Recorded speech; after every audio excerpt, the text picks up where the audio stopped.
episode of Video Game Logic. Today's show was recorded on June the 26th, 2018. I'm your host, the company man with a plan, Gaming Psychologist. And with me, as always, the con artist with an impeccable sense of hats, Caffeine Rage. On today's show, we're going to be having our Game Club episode for the month of June, and we're going to be starting with that due to potential time constraints. We're going to be having our Game Club discussion on Tales from the Borderlands. We will reveal our next Game Club game. We will have one guaranteed piece of news. Telltale is reportedly finally ditching its old engine. If there's time, we'll discuss the games that we played, our weekly community corner, and a Steam weekly discovery queue. Timestamps will be in the show notes following their respective topics. Hello, Rage. Hello. How are you today? Doing all right. You seem to think that we're going to be very pressed for time this week. Do you have a lot to say about this? I don't know how long it's going to take us to do the beat by beat of the story like we do for these games. And wait, are we including the quick time events? Well, I mean, we'll talk about them. But you know, I'm not going to underestimate how long we can bullshit about something. So first time for everything, I guess. Because, I mean, when we did the Life is Strange one, that was like a 4-hour episode. Yeah, but we enjoyed Life is Strange. When we did... Well, I enjoyed Tales from the Borderlands. I have thoughts about this game, so yeah. Yeah, and when we did Wolf Among Us, that was like a 2-hour run-through of the game. Yeah, but that was also a lot more story. It was a lot more story-based. So I just want to make sure I cover my bases, because I do have to be at work counseling people in the morning, so unfortunately I can't stay here all night. Yeah, you gotta get your rest for Chihuahua Lady. I do. Chihuahua Lady is on my caseload. I probably won't be seeing her until probably 2 weeks from now. I could go pull her chart and find out for sure, but typically it's 2 weeks after their first appointment, or their intake appointment, is when they get a counseling session. I just had a thought, and I need to share this, alright? You pull her chart, and it's just this long sheet of paper that she keeps on going off into the horizon. The cartoon, you get the roll of paper and you start to unroll it and it drops to the floor and then it just starts rolling off. You know, our office is trying to go paperless. This is probably why her chart was just too much paper. It was all of the paper. They're like, we gotta cut down this budget. This lady is responsible solely for the decimation of the Amazon rainforest. Indeed. It's not the cows. It's just the paper to keep up with her.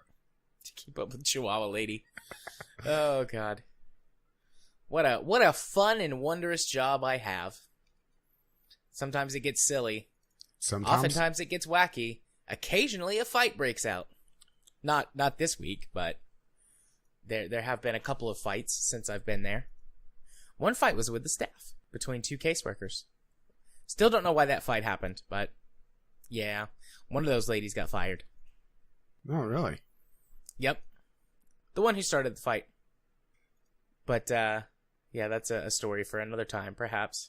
Like another bonus or bullshit episode. I could compile a list of all of the stories from work and tell them. That'll be your solo bullshit episode.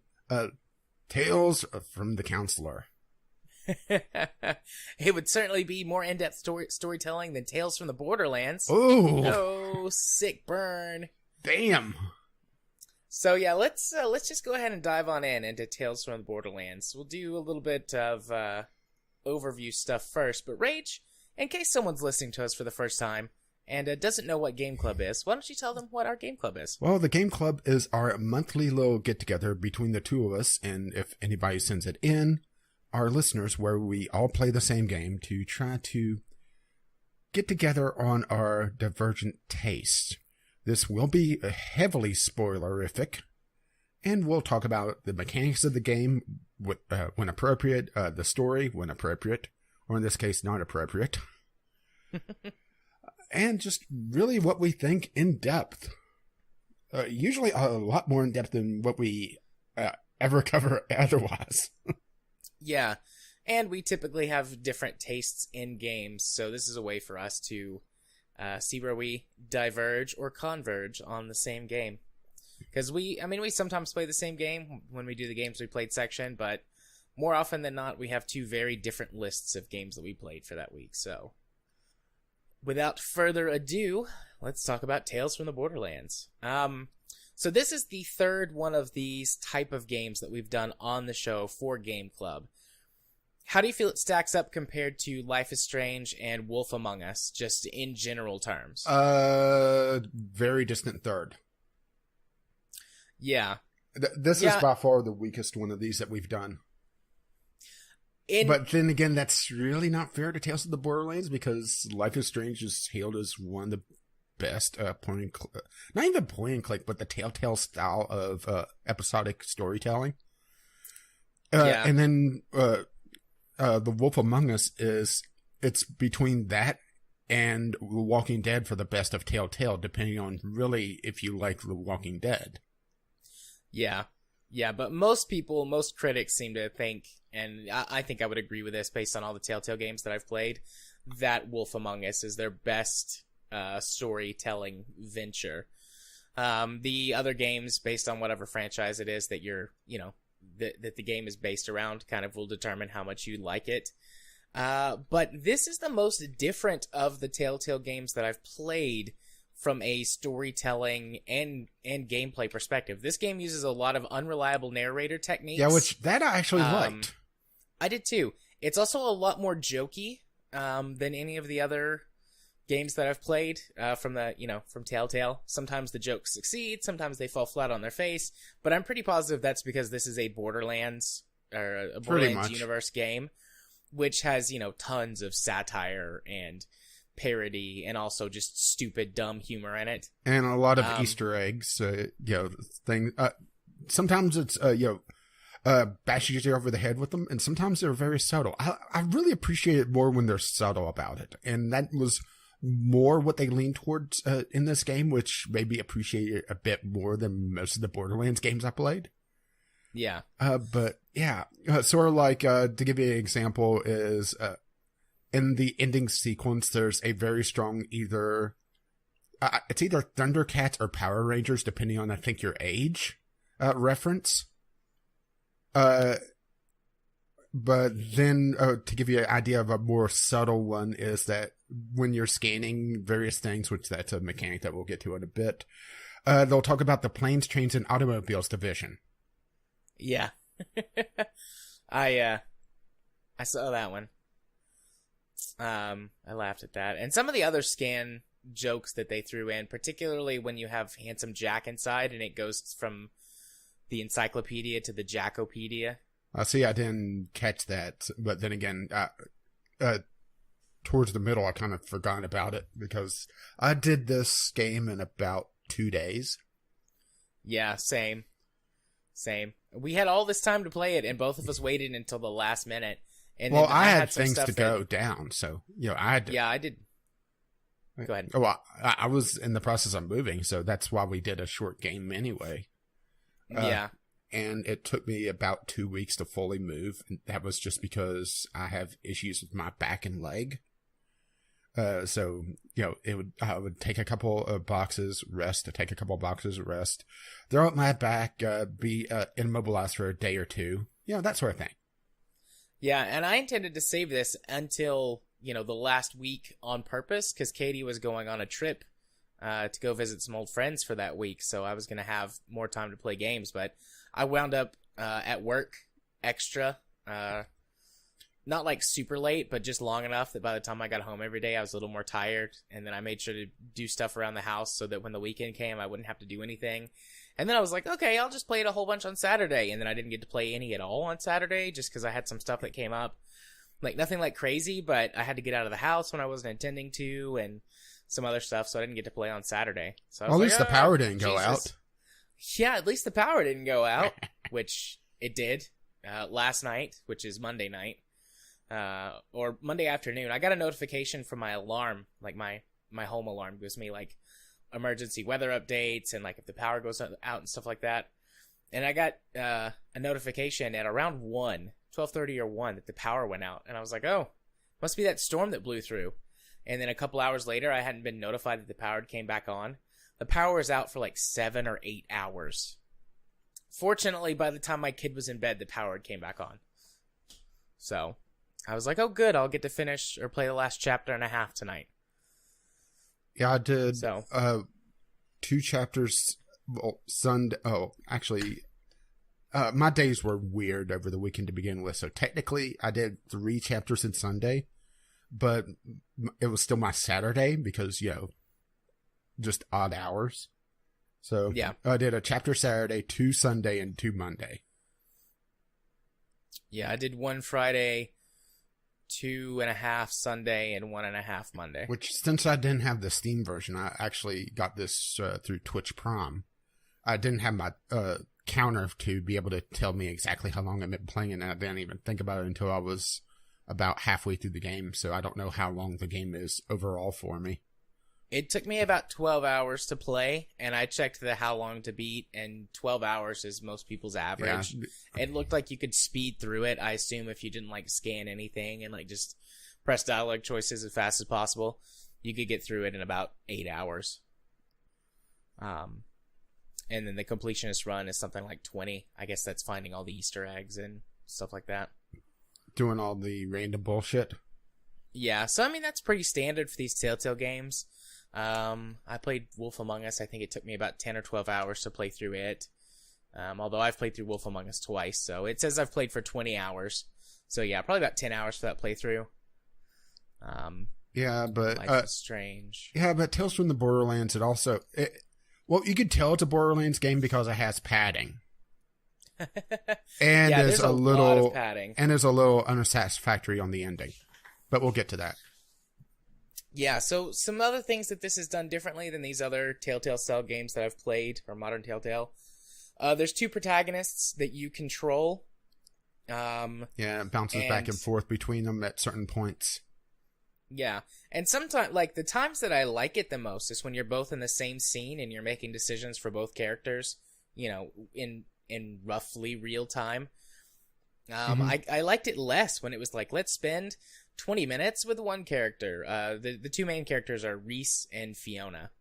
And so, I disliked it when it's let's spend 20 minutes with Reese and then 20 minutes with Fiona. And it's just a storytelling thing. I think that's more personal preference. I don't feel like the game really suffered because of it, but I did enjoy it when they were in the same scene together. Well, they play off of each other. I was about to say they play off of each other really well.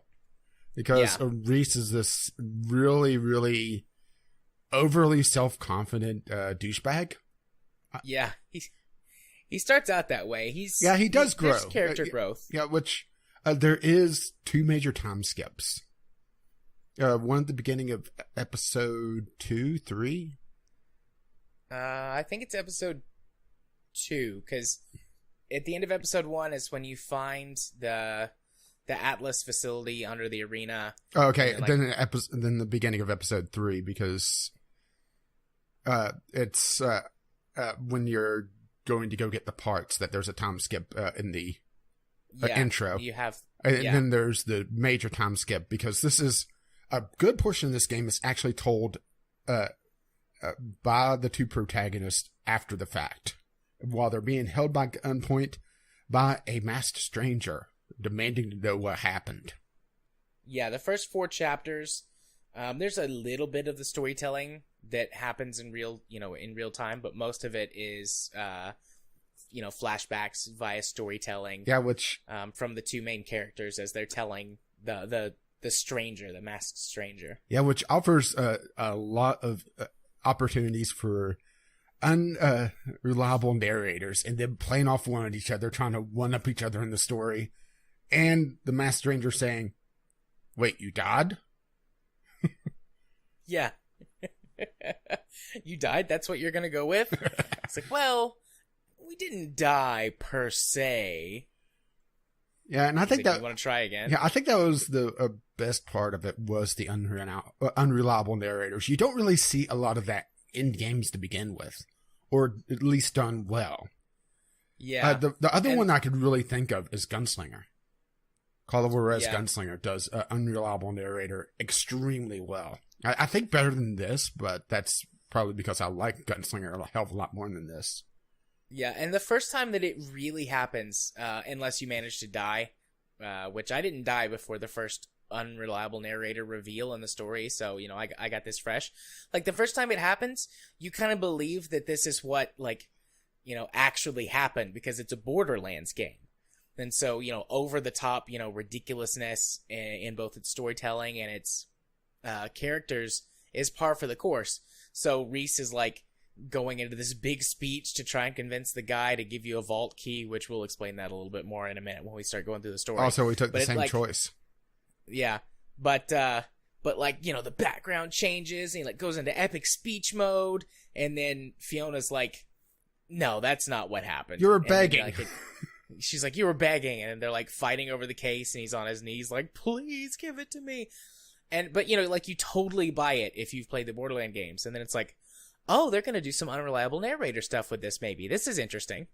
So, well, later on, when it happens, you can notice it a little bit sooner, but it's still great every time. Well, I think if you took the other choice, which I looked into some of these choices, you would have realized immediately that there was an unreliable narrator, and taking the one that we took, the Blow His Mind, was a lot better. Because Break His Heart, fatality, essentially. He ripped his heart out. Okay. I'm assuming he uses his robot arm to rip his heart out. I'm not 100% certain on that, but this is Reese, so most likely not. I mean, it took him 4 episodes to realize maybe you shouldn't be punching with the fleshy arm. Yeah, maybe you should punch with the Reese robot has arm. a robotic arm, and he also has a robotic eye and some cybernetics as well. He's a cyborg boy.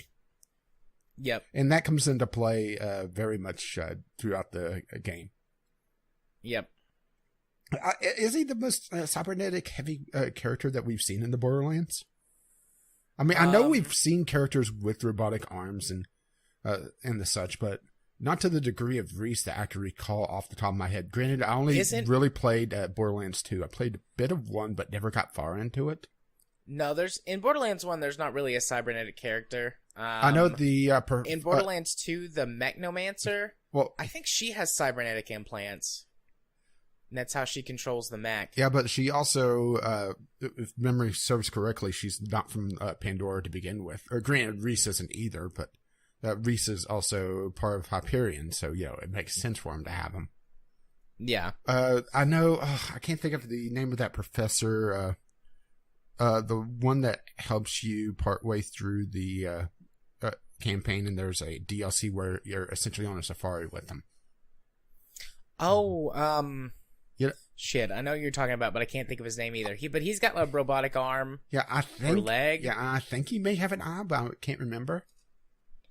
So he may be in the run for the money, but you know, he's the posh English guy, though, isn't he? Yeah, the extremely gay one. Yeah, yeah. Oh, but yeah. I think this is the most cybernetics we've seen, or if not, then very close to it. Yeah. And they're used really well, too, I think, for storytelling purposes. So the eye is called an echo eye, and you can use it to scan things.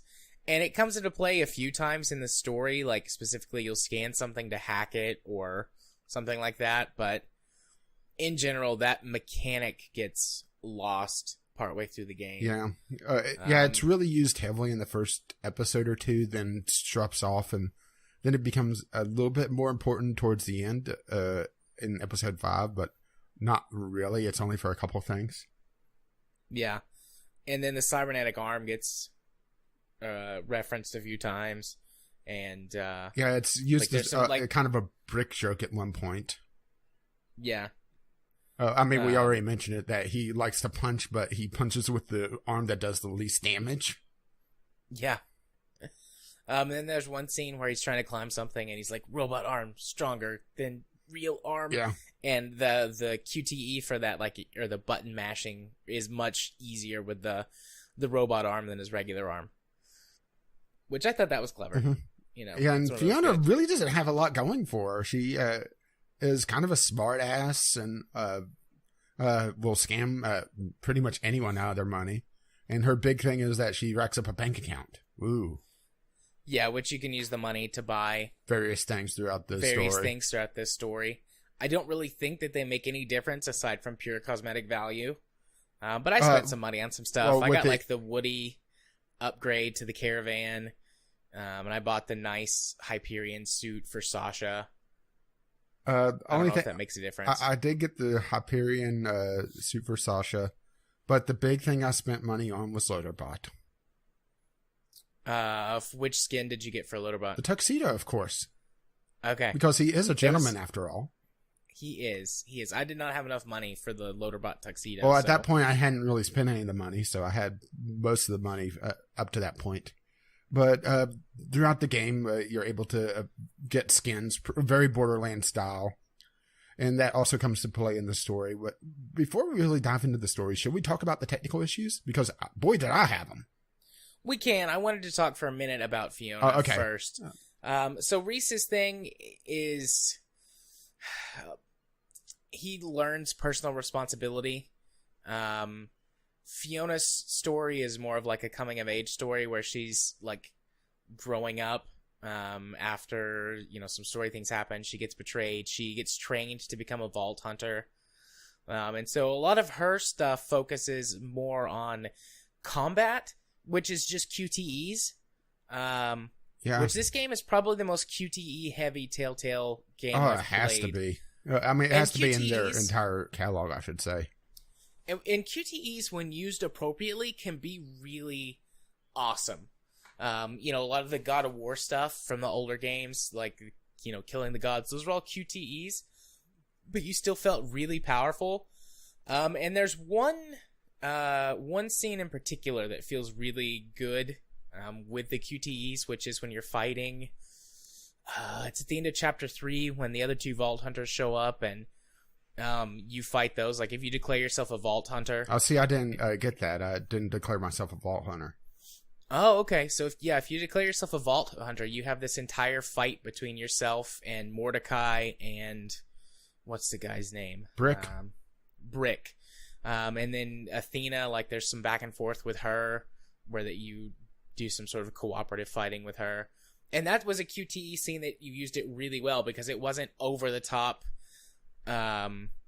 which was what the final boss fight was, or the final QTE was. Well, also that one was super over the top. Well, also the sequence against the accountants in episode 4 was way over the top. Yes, but that was over the top in like a comedic way. Yeah, in a good way. In a good way, yeah, it was over the top in a good way. And I think that entire sequence also explains some of the trouble Gearbox has had over the years. I think that's a documentary. Okay. Oh, yeah. We'll talk more fully about that in later, in about 2 hours. QTE.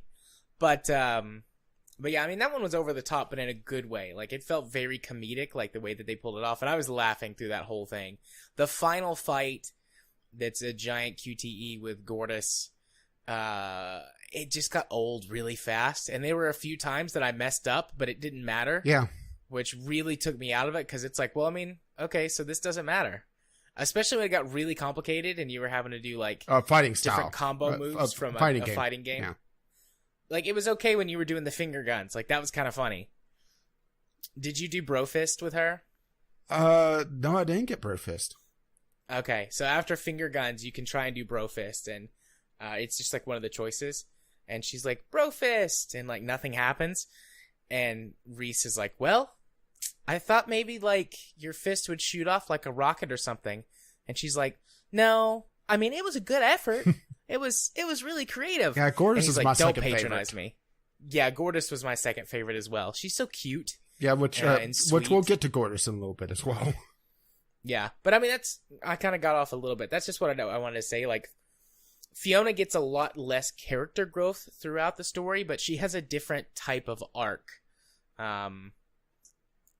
And at times, like when they're working together, like we said earlier, they play off of each other really well. But when they're isolated, Reese has a much better story than Fiona does. At least in my opinion. So, okay. You wanted to talk about the technical issues? Yeah, because at least the Twitch version of this game has a hell of a lot of them. I mean, more so than your typical Telltale animation bugs and not wanting to do things properly. I had at one point one major choice that it completely ignored. Another choice that they acted like I did something different that cost me a character at the end. Because at the end, depending on your choices, various characters become available for the final fight. I had one character that didn't show up, even though all my choices up to that point should have unlocked her.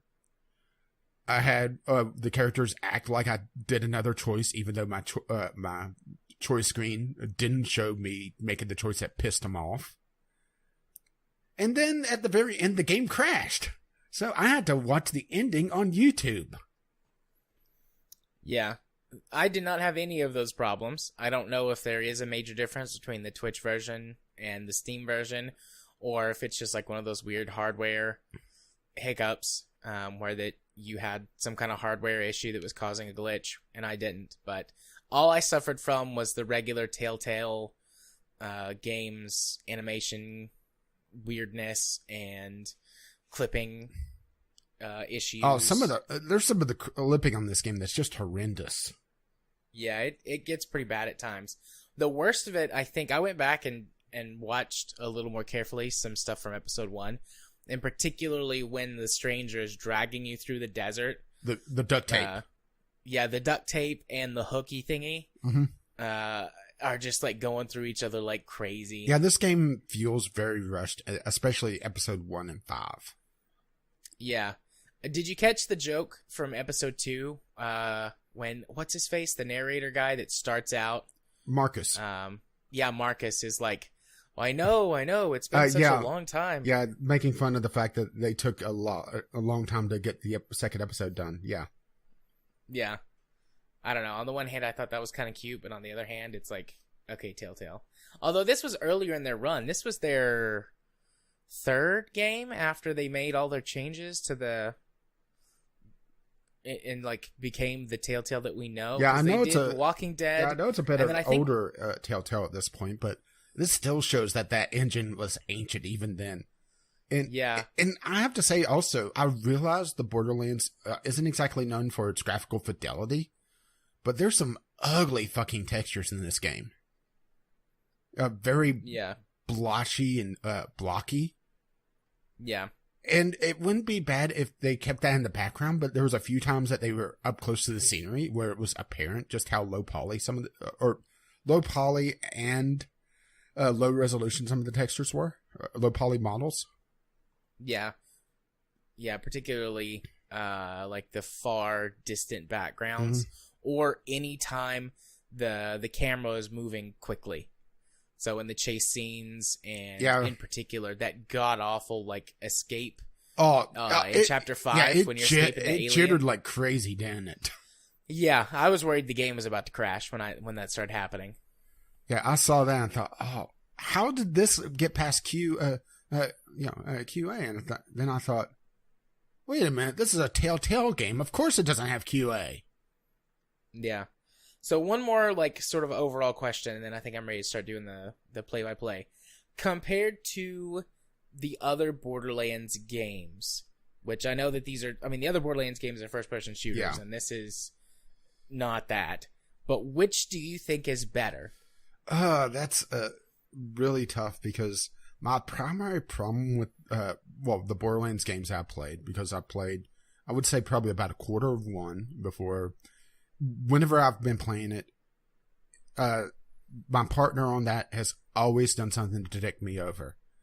Either just stop playing. I had one that actually hacked his save file to the point where things were getting one shot, which made things not fun. I'd had one that just would run off constantly, and I got tired of being left behind. I come up to an abandoned camp and it's just full of corpses. I played all of 2 and far too much of 2, I would say, and I never played the pre-sequel because didn't see the point. I have to say I like this better than the other Borderlands games, partly due to, I think, the fact that it's a change of genre, and I do think that the Borderlands world works a lot better in an RPG than it does as a first-person shooter, at least the first-person shooter type that they go for, where it's the looter shooter, everything has 20 billion hit points, And, you're going to shoot at the boss for a half an hour to get the first bar off. Yeah. So I've played entirely through the first Borderlands. I didn't finish Borderlands 2. Like, I know how the game ends. But I played, I don't know, through 3/4 of Borderlands 2. I never actually beat it. Well, if you didn't know how Borderlands 2 ends, boy, did you, by the end of the starting sequence of this. This is kind of a weird place for Tales of the Borderlands as well, because it initially takes place before the pre-sequel, because the intro to the pre-sequel is post-Borderlands 2. And then it does a year time skip at the end of episode 4 to end up long after the events of the pre-sequel. Yeah, but I mean, so I'm familiar with the story of the pre-sequel because I like the lore of the Borderlands universe. Yeah, I like the games are kind of I like the world building, and maybe the fact that I like this a lot more than the others is just that. Yes, there are times that they hammer home a reference or a meme or a joke, but it's not as often, and the jokes don't feel as stale. Maybe it's just the fact that this has a lot more time between it releasing and when I played it than Borderlands 2, where, oh, double rainbow, ha ha ha. Yeah, I like this better than either of the or any of the Borderlands games. I'm not played the pre-sequel, but I looked up the story and I actually never looked up the story, so what it added to the lore. The only thing that I know is that it starts with Athena getting captured, which takes place in this game.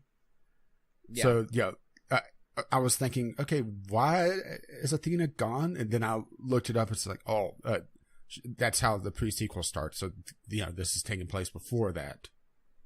Yeah.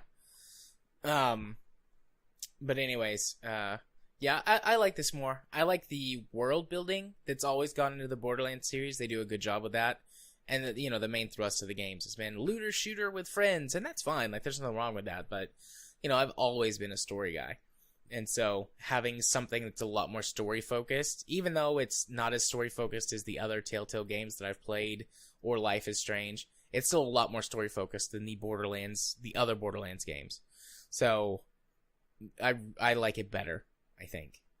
I'd like to see something closer to a pure single-player RPG in the Borderlands universe. Okay, we'll probably never get that, but I'd like to see it. I'm going to give you an idea, or give you my idea, and you're going to fall in love with it, all right? Borderlands universe, Divinity, Original Sin, combat system. Yes, please. I'm in. I could go for that. Which maybe that's Wasteland 2 now that I think about it.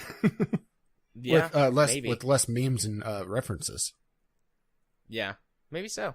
Need to play Wasteland 2 at some point. I started it at one point. I just fell off of it because I had other things to do. Yeah. All right. No, you don't have to. Okay, before we dive into the beat by beat, Katie walked in and she's looking at me like she wants to talk to me. So, well, somebody's in trouble. Anyways, moving on to our beat by beat of Tales from the Borderlands. Yeah, because I think we beat the technical issues to death. Indeed.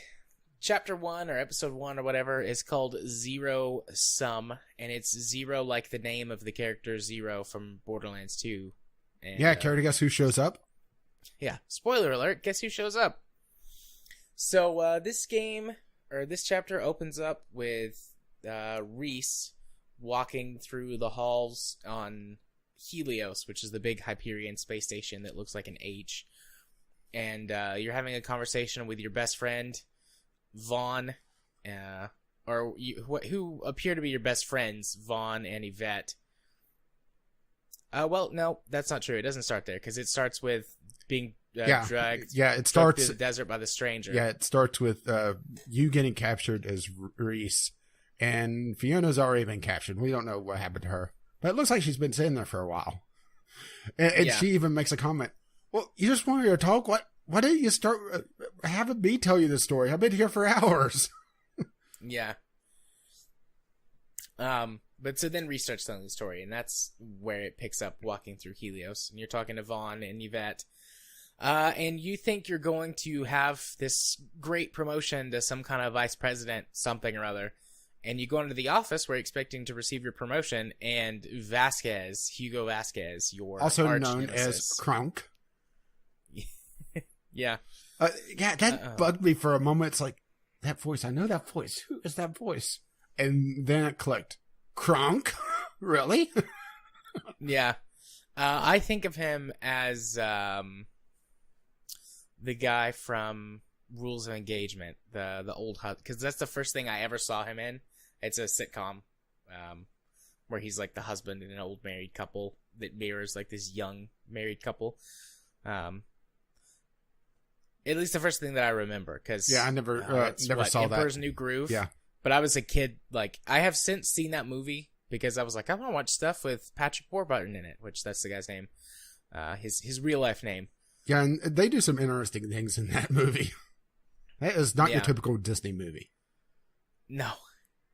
But anyways, I think that was a good choice for him. Oh, He yeah. pulls off douchebag really well. But anyways, so Hugo Vasquez has actually gotten your promotion, and he vented your old boss into space and took his job. Yeah, it seems like that's the typical way to get ahead in Hyperion. Just kill your boss. I mean, it worked for Handsome Jack. Yep. And this is post Handsome Jack, by the way. He's a little living impaired right now. But he gets better. But he demotes you to janitor or assistant vice janitor or something like that. And then he gets a phone call from August. Someone on Pandora. It's August, but I don't think you find that out till later. And he's trying to set up a deal to get a vault key. And then you use your Echo Eye to like hack his computer and get the deal or get the. Well, you don't know what it is at first. You don't even know it's a vault key. You just realize it's pretty and it's worth $10 million to Vasquez. That means you want it to screw him over because that's your main motivation is to get whatever on Vasquez at this point. Yep. So then you leave Vasquez's office.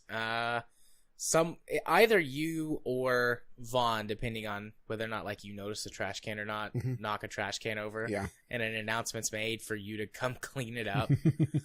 And then Yvette's like, so you're not buying me lunch then, are you? Yeah. I didn't like her from the beginning. Like, she made that comment, and I was like, oh, you're a mooch. Yeah. And then later on, I was like... It's like, oh... I knew it. I wasn't sure about her, especially when you were down on the planet while doing the deal. You're thinking, I'm thinking, something's not right here. Particularly an event later on, which we'll get to. But didn't fully trust her. But I was also thinking maybe it's just corporate culture because part of Hyperion's thing is also finger gunning people and pretending to die. Yeah. Which comes into play a lot later. So, I was thinking, okay, maybe it's just a Hyperion thing because they're all douchebags. Yeah. But Vaughn is in accounting and he like instantly gets you $10 million. Yeah, it's like, you need $10 million? Hang on. So you get that and you head down to the planet in Vasquez's like brand new car that he had just ordered. So you stole his car. You're trying to steal his deal. You head down to the planet. And isn't this where the episode scene, like it's that sort of intro plays? Yeah, there's an intro for every episode. I mean, it's Borderlands. And a montage. It's Borderlands. Yeah. Of course they're going to have the musical intro that's overly long. Granted, it didn't get old for me, but then again... No, they did a really good job with those intros. Yeah, and some of the intros also make heavy reference. Like, one of them is essentially the opening to, or the launch for Armageddon. Either Armageddon or The Right Stuff, or, your typical space movie. Yeah. But so it plays the intro, and you drive into this town, and you're trying to find the place where the deal's supposed to go down, and you talk to some shady characters who recognize you're from Hyperion. Well, considering you're wearing a jacket that literally says Hyperion on it, it's not exactly rocket science here. Indeed, and you do look exactly like two high society, 1% corporate people, as opposed to the human trash that lives on Pandora. You okay over there? Don't die on me, buddy. Yeah. It takes me a couple episodes to get to that. But anyways, so they start attacking you, and you call for support from Yvette, who sends you a Loaderbot. Yeah, also known as the best character in the game. Yeah, Loaderbot is by far the best character in the game. So Loaderbots are enemies from previous Borderlands. Yeah, but since games. the death of Handsome Jack, they've been getting a lot smarter. Yeah, and that's they literally say that. Sentient. And Loaderbot starts out with some level of sentience, and then by the end of the game, he's a fully developed character. Well, that's the wrong way to say that, because he's a fully developed character from the beginning.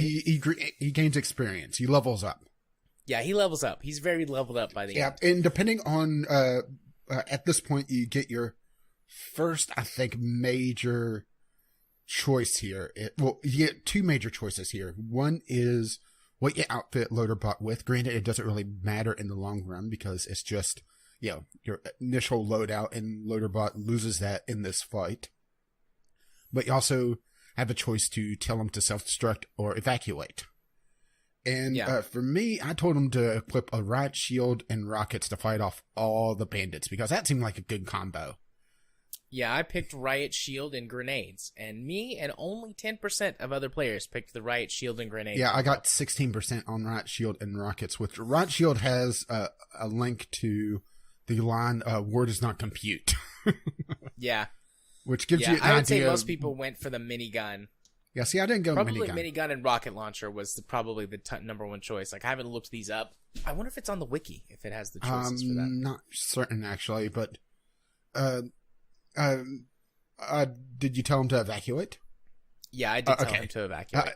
Did you tell him to evacuate? Of course. Or self-destruct? I told him to evacuate because I liked Loaderbot. I was hoping that I would see more of him. Yeah, I got my first real laugh from Loaderbot during that scene. The war does not compute line was pretty funny. And is it in this scene where he refers to you as father or something like that? I think so. Yeah. And I had a good chuckle at that too. I think he also does it later on as well. Yeah, and then also later on he refers to you as my human. Which I thought, and then he pats you on the head. That's in chapter 3, whenever you have him lift the debris. So my human needs me. And then he pats you on the head. And did a good job. And he's also talking about how this relationship is very unequal. I'm giving too much to this. Yeah. Loaderbot, the robots in general, which there's 3 actually that you could encounter, are by far the best characters. Granted, Loaderbot, I only got to Mortis, really encounter 2. And Dumpy? Yeah, Dumpy. Which I didn't get Dumpy. Because I got Dumpy. That's tied to a particular choice, which we obviously diverged on. Indeed. But we'll talk about that in a bit. So at this point, you get to the world of... I'm trying to remember what the last bit is. I can't remember what it is, but it's essentially... It's called the World of Curiosities. World of Curiosities. And it's a bunch of past Borderlands characters that you've killed, if you played the other games, stuffed and mounted. And one of them is Shade, which if you played the DLC for Borderlands, realize something is up with him. Yeah. Turns out he's not dead. Nope. And he gets you with a jump scare. Yeah. There's 2 major jump scares in this chapter, and then they don't really do any more, thankfully. Yeah, I don't really like jump scares. Yeah, if they kept up with the jump scares going into the other episodes, I would have just quit because it gets old quickly. Shade does both jump scares, right? Because he also gets a jump scare on Fiona whenever you but then again, that's kind of Shade's thing. Yeah. It was less jumpy with Fiona. Like, I was like, Shade's going to be there, isn't he? Yeah. And then he was. Yeah, and also Shade's character, when he was kind of just hanging there, pretended to be stuffed and mounted, had some horrendous clipping, or I should say anti-clipping, because His big thing is that he's utterly insane. He went too long without water, and depending on your interpretation of that DLC, he either murdered everyone, or as people died, he just stuffed and mounted them because he was lonesome. Well, he keeps a firework in his teeth, like a your stereotypical Southerner with a stalk of wheat, Yeah. But for me, his firework, whenever he was standing there, was about a foot away from his mouth, just hovering in midair. And when I saw that, I was thinking, oh, this game's going to be real polished. Yeah, I didn't have that issue. Or I didn't notice it, one of the two. Well, I was scanning the individual people to get them more info, and that's when it was really apparent for Shade. But then you eventually get to the deal with August, and, you find out later why, the deal doesn't go quite as smoothly as first intended. But August's companion is talking about how she doesn't have a good feeling about these two people coming in, looking all douchey and with that look on their face. Yeah, she's like, they're coming in here. He's got that business look on his face and the money, and he's like, isn't that a good thing? Isn't that what we want? And then she has like a 180. Yeah. On that, and you find out from Fiona's end why that's the case a little bit later, but that's where Reese's story for the first part ends of this. Then we get our first jump to Fiona.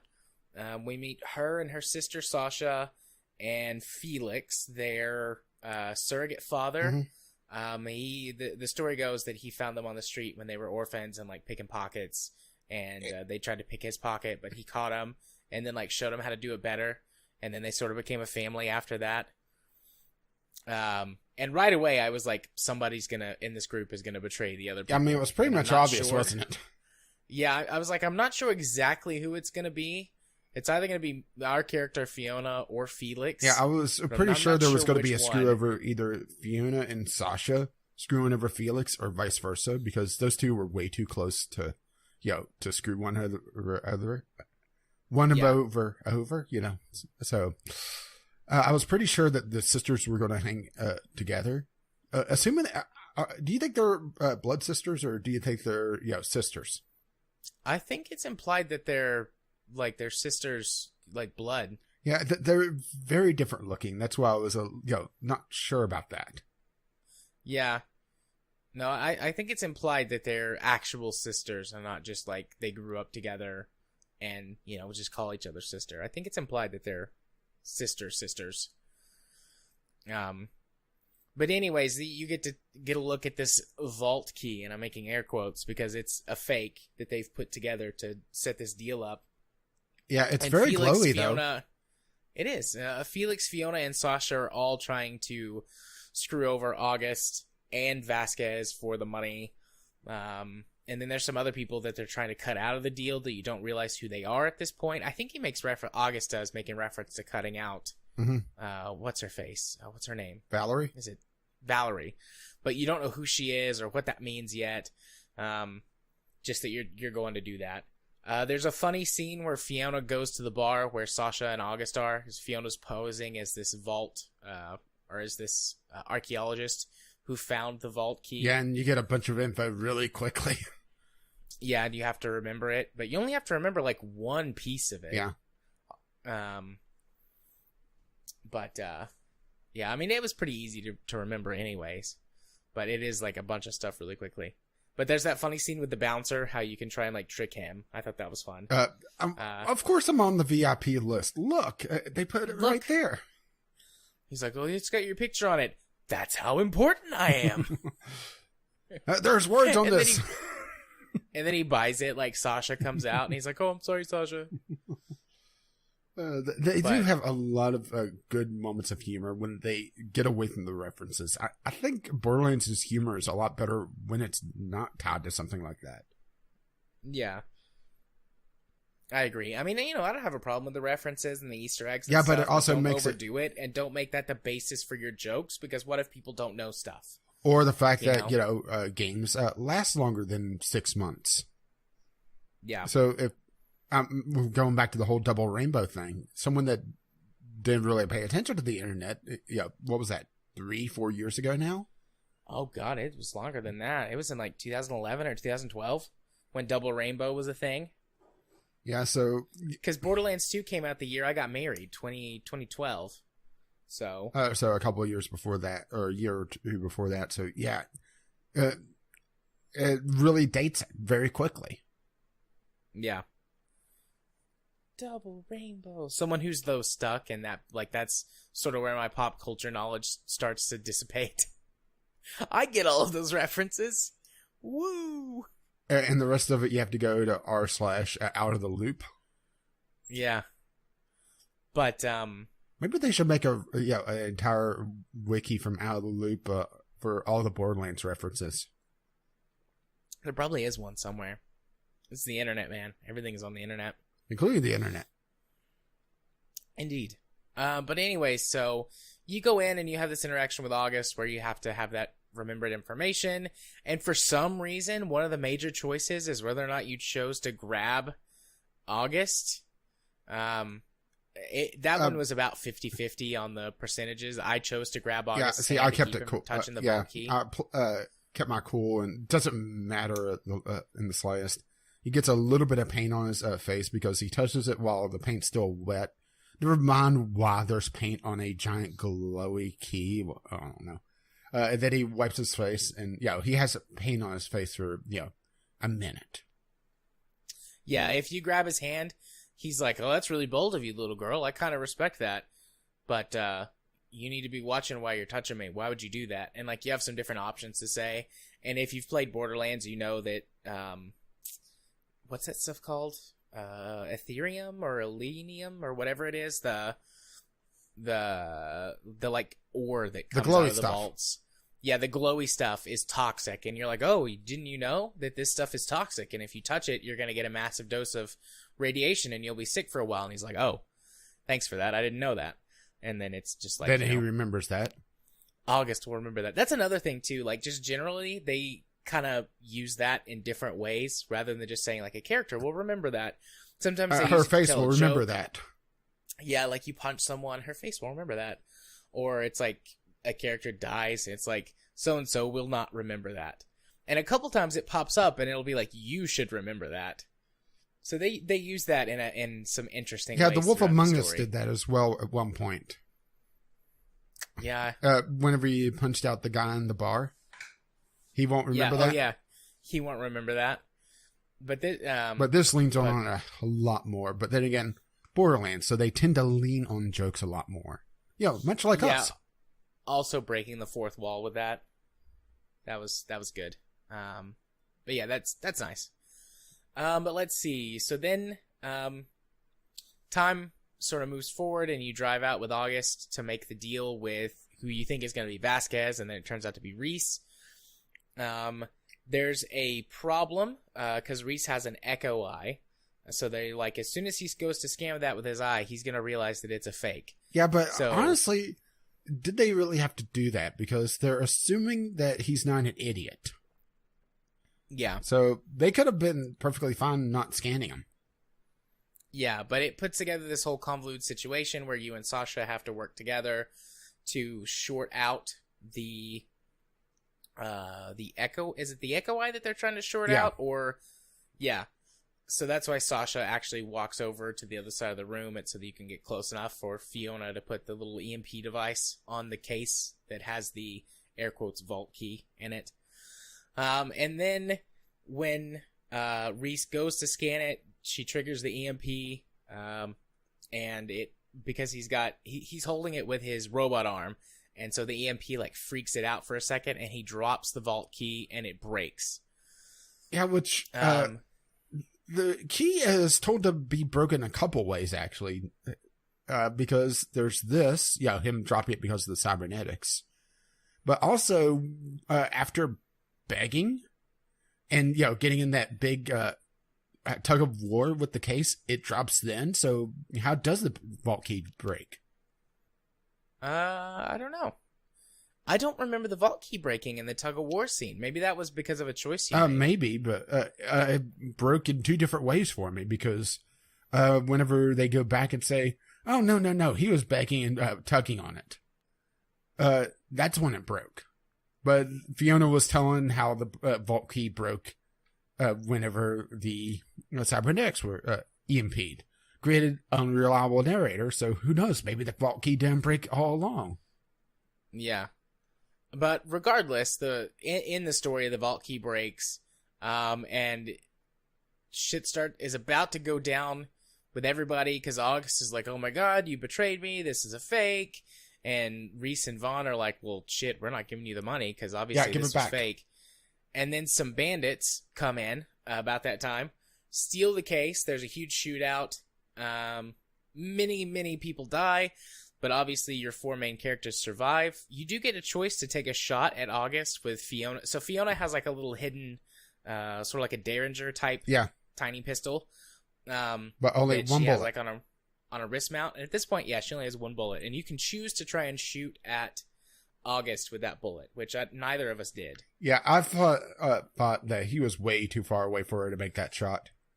Yeah, I was like, there's no way she's gonna make this shot. And this is a Telltale game. Like, we've got one bullet. That means that later on there's going to be an opportunity to use that bullet. And if I used it now and wasted it and I need it later, and I'm glad I saved it. Oh boy, we'll get to that. We'll get to that in a little bit. So yeah, your main characters are all piled into the caravan, which is just a car. Essentially a camper on three wheels. Yeah, a Borderlands camper. And you are like trying to talk about how you're going to get the money back, and Vaughn, Sasha and Fiona are sorry, go ahead. I was going to say, they're like going to kill you and like push you out of the caravan, and you're like, no, we can track the money, there's a tracker on it, and all this other stuff. And eventually you convince them that, okay, you can track the money down. And we didn't mention this, but back when you were walking through the Hall of Wonders or Discovery or whatever I said it was called. Yeah, Curiosities. There's what's his name? Dr. Nakayumi? He's the one that has the most epic of boss fights with a flight of stairs. Yeah. Nakayama. That's his. I'm looking at the wiki so I can kind of cheat on some of this stuff. That was a bit of a letdown. I was hoping to at least be able to shoot him.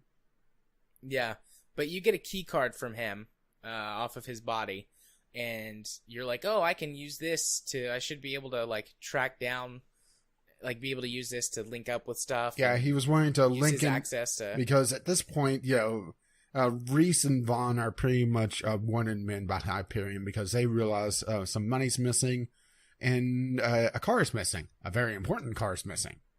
So their access has been revoked and they're being hunted. So he says, oh, well, I could just use this and use this ID. Jacks it into his brain, and boy, did he jack it in. Yep. He immediately passes out. And you also hear this voice that's kind of garbled, so you can't realize who it is at that moment. But it's like, oh, what do we have here? Do you think you can... I forget exactly what the voice says, but it's like taunting him. And then he passes out like, what the hell? And then he wakes up, and Vaughn was able to track down the money without him. And they're at this bandit camp. Like, it turns out it's like a big stadium with a racetrack inside, but you don't know that yet. Well, of course, it's Borderlands. Of course, the bandit camp is a giant stadium. Yeah. So you're there, and you're like trying to devise a way in, and Reese like goes through this whole thing of like, we're gonna do this, and it's gonna be epic, and then it's like at the end, it's like, guys, and they're like, we found another way in, come on. You guys just did what I said, right? Yeah. I do think that both them being together, but also the unreliable narrator parts are the best of this game. They do that really well. Yeah. So then you wind up inside. Reese and Sasha are together, and because a guy approached as you guys were like going to climb into this little access tunnel, Fiona and Vaughn wind up top. So, it splits the party and mixes the the members. Yeah, which it does that a few times. Yeah, and this is when Reese has this relationship that can be built with Sasha that implies that they're going to wind up dating by the end of the game. And it all starts here. And Sasha really doesn't like you. Like, she hates Hyperion and the corporations because she feels like they've ruined Pandora. And you can, be nice to her, flirt with her. And I was very nice and respectful to her the whole time. Yeah. Like, I wanted to prove her wrong. Yeah, with some of these choices, percentages towards the end makes it very clear that a lot of people were at least nice to her. Yeah. And so this is where she starts to be like, okay, I guess you're not so bad after all. There's a really funny scene where that you try and take down a couple of guards, and she kills her guard immediately, and like you jump on your guard's back and like trying to choke him, and at first he's like, "Is that you, Eric?" I'm just gonna make up a name. Yeah, he's like, "Is that you, Eric? You're messing with me, aren't you?" And you try and strangle him for a couple minutes. He's like, "Oh, you're being serious. You're really trying to do this." Yeah. It's not so much neck snap as it is dry hump. Yeah. And then Sasha's like, "Do you need help?" And he's like, "No, let him do it. Let him do it on his own. He can figure it out." And then eventually you do take him down because you have a stun baton. Yeah. And you knock him out. Not just knock him out, you send him flying. That stun baton has a hell of a kick. Yeah. And then there's some more bonding as you're like trying to solve this problem and get the elevator to lift. And then as the elevator sort of rises into the stadium, it cuts back to Fiona and Vaughn as they're trying to convince this guard guy to let them go. And I was like really hostile with him. He was like, "What are you doing here?" And I'm like, "What are you doing here?" He's like, Same. This is my job. I work here. I'm supposed to be here. But it really confuses him. I'm supposed to be here too. Yeah, he gets really confused. But eventually you convince him you're racers, and then you can go over and buy masks. Yeah, I just used the Psycho mask. I bought the really expensive mask. I forget what it was called, but the mask that you pick comes back a couple of times in the game. Which I thought was pretty nice. Just like a little simple choice that it carries forward for some cosmetic stuff. I especially liked it when it shows back up at the end. Mm-hmm. And that was how I was like, "Oh, that's Vaughn. They brought Vaughn back." I knew it was immediately. He was wearing the mask. I knew it was Vaughn because he was jacked. Yeah, Vaughn is weirdly jacked. I think that's what they say. He's like, "Oh, I got an exercise bike." You don't get abs like that from an exercise bike. It's a space exercise bike. Yeah. But anyways, so then you wind up in this death race. You get a Chariot. Psycho. Yeah. Yeah. Fiona is like in the chariot, and Vaughn and the Psycho guy that you get are driving the motorcycles for the chariot. Yeah, what did he call the Psycho? His crotch machine, or is that later in the game? You get a group of biker psychos. Yeah, I think that's later. No, my shiny crotch machine. Yeah. Oh. But anyways, so then you wind up in the arena for this death race. Zero, the Vault Hunter, shows up. I mean, he's shown up a couple of times. Like, you've seen him in this chapter once or twice, because he shows up at the fight with the bandits at the World of Curiosities. And then he shows up here to fight the boss guy, who is a boss from one of the Borderlands games. Like, we've seen him before. I just couldn't place exactly where. I think he's in the Torg DLC. Okay. But he plays like dubstep out of his chest. Of course. With a Borderlands giant subwoofer. Yeah. And so there are some fighting happens. You mean QTEs happen? Yeah, fighting QTEs happen, and not roller derby. Death race. Car death race happens. There's one tiny story thing that it did show up in one of the main, or did it? It did show up in the main choice. Shit, I forgot his name. Vasquez calls you and is like offering you this deal. Like, he's like, "Oh, I know you did all this stuff, and I'm gonna be in deep shit, but if you'll give me the money back, I'll make sure you're protected, and we can put all of this on Vaughn." And you can choose to like agree with him and do that, or say you're not going to do it, or just hang up on him. And I just hung up on him. I was like, "No, I'm not going to betray Vaughn." And then I hung up on him. And Sasha's like, "Wow, I thought you'd sell him out." Yeah, I trusted Sasha. Yeah. But then again, that's an 84% chance. There's a Trust Sasha at one point in this that I can't recall, but the Chose Vaughn is 88.8%. Sorry. Oh, Trusted Sasha is when she asked to see your son baton, because it's some kind of special high-tech model or something. Which is probably just setting up for the romance angle, which honestly is just a thing. Yeah, and I also trusted Sasha, and then I chose Vaughn. But, so yeah, action, fighting QTEs happen, and there's some antics with the case of money. Yeah, that just gets bounced around, which, if it had a bomb in it, that thing would have exploded like 3 or 4 times over, wouldn't it? It took some major hits.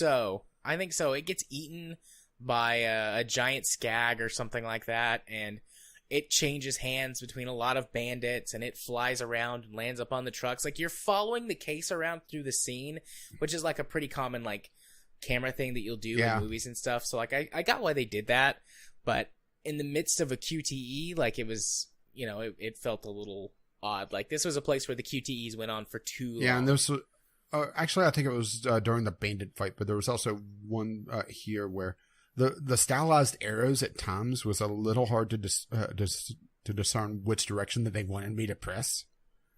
Yeah. Thankfully, you didn't have to pass all the QTEs, but there was a couple that was just irritating. Yeah. Yeah, this was the first time I died. I accidentally fell off and got ran over.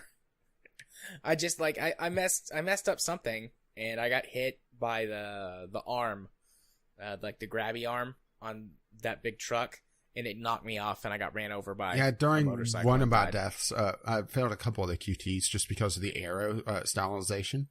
I'd press it was especially bad for, like, right and down. I pressed one of the wrong directions and actually got stuck on the game over, to the point where I had to Alt F4 and restart from desktop, which also irritated me. Yeah. Eventually, though, you wind up succeeding. Felix gets the money, but then you realize that Felix has betrayed you for $10 million. Yeah, he kicks the caravan that's stuck up on the embankment, because you get the money, you try to escape, and you hit the embankment, and you kind of get stuck there, and the case flies out right into Felix's arms, if memory serves correctly. Yeah, something like that. And so, like, you're like, oh my god, you're gonna betray me, like, you're gonna shoot me and leave me here. Or, he points his gun at you, but then, you're like, you won't do it. And he puts his gun away. And he's like, you're right, I'm not gonna do it, but, I am gonna leave you here. Yeah, then you get your big choice for the chapter. Which is, do you shoot Felix or not? And I fucking shot him, and then you also without hesitation. Yeah, same here, pretty much. And then you also get a choice to warn him about the bomb when he goes to open it. Yeah, and I did not warn him. So not only did I shoot him and he was wounded, he opens the case and he got blown up.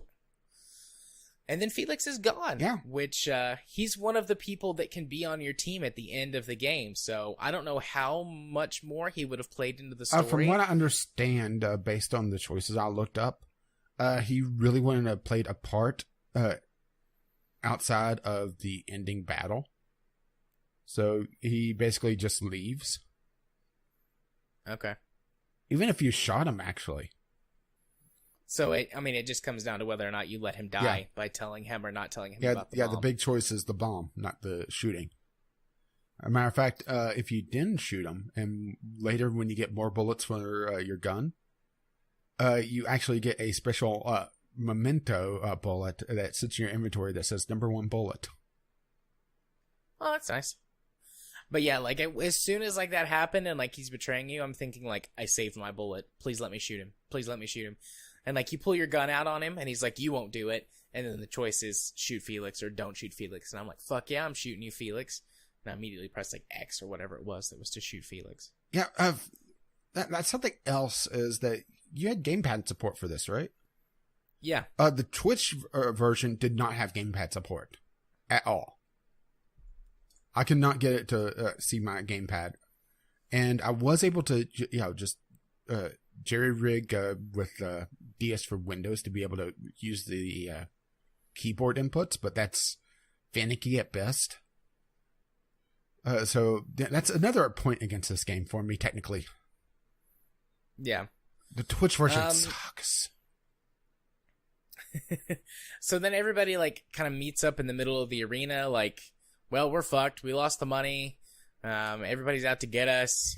And Reese what do we do now? Reese falls down a hole.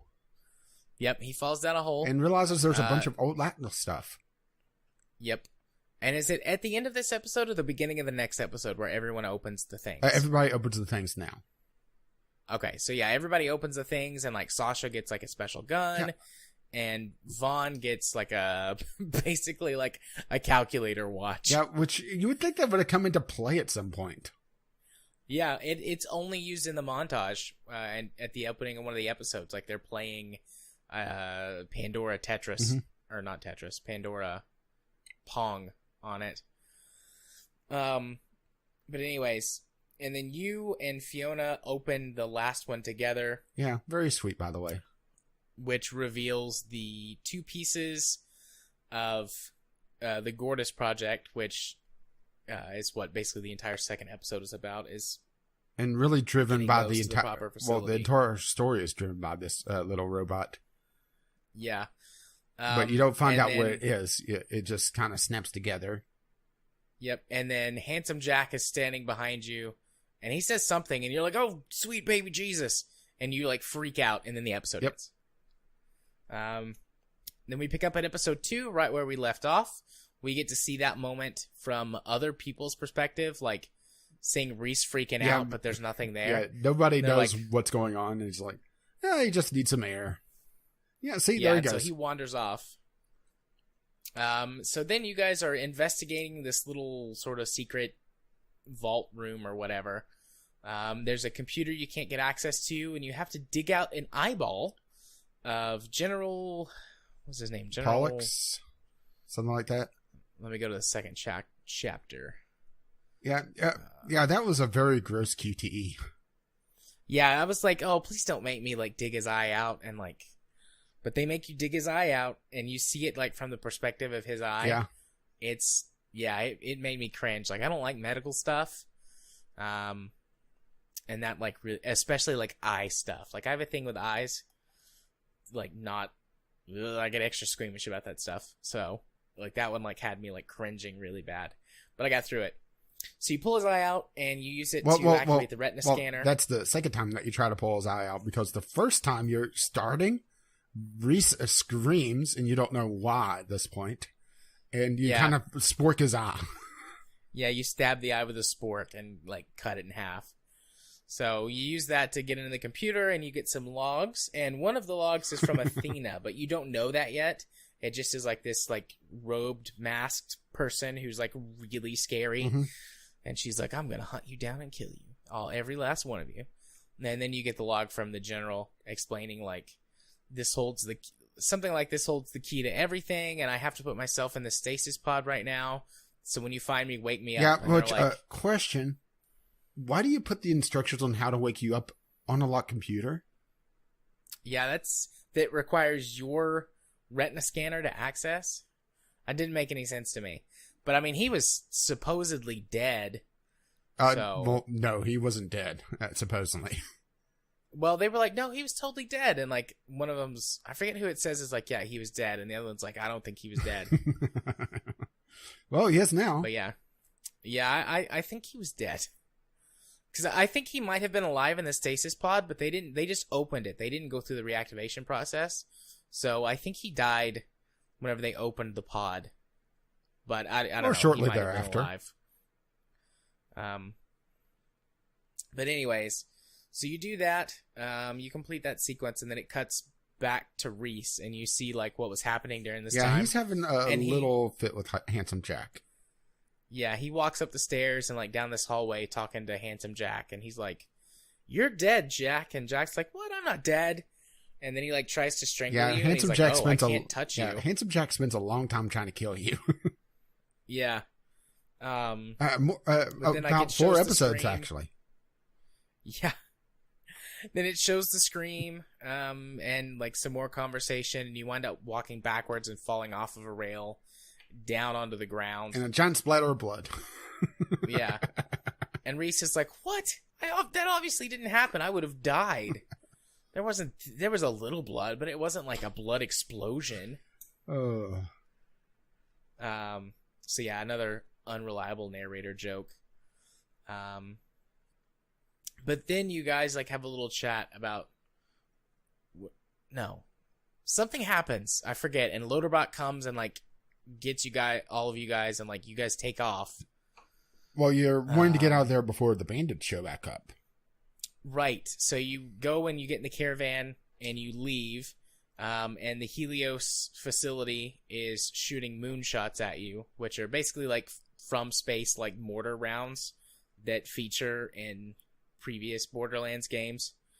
And you're dodging those. And there's some QTE stuff where you're having to drive the truck or drive the caravan. And the giant ugly ass things chasing you. Yeah, that giant monster thing. There's one choice here. I don't know why this is a choice that's counted as one of the major choices, but it's whether or not you choose to send Sasha to go help Reese or not. Because you're being attacked by like these flying bird things. I imagine that like this from Star probably Wars. ties into the relationship thing again. Probably. Which I sent Sasha to go help Reese because I'm same here because he was having a lot more trouble.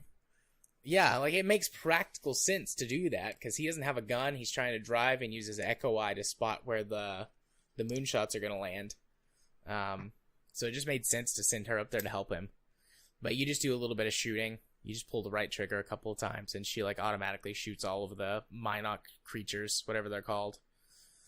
Damn cliff racers. Then you use the moonshot to destroy the giant monster. Like, you drive like right underneath it and time it right with one of the shots, and it gets killed. And then your caravan gets pretty much hit by one, and it rips the ass end off. But a caravan works perfectly well with just one wheel. Yeah.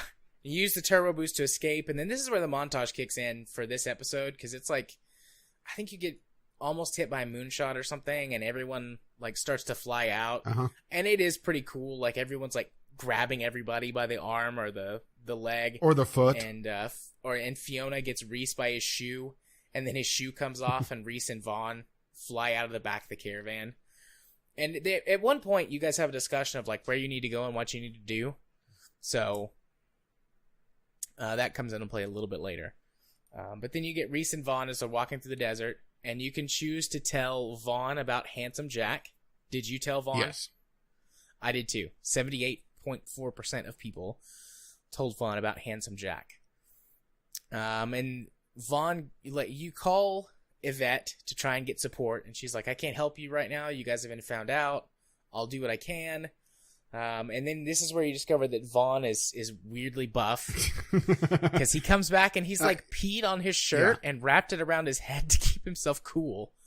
Yeah, somebody's been really somebody's been watching Man vs. Wild a little too much. Yeah. But you guys go walking through the desert. Yeah, and Jack is sitting there. It's like, I'm distracted by how buff he is.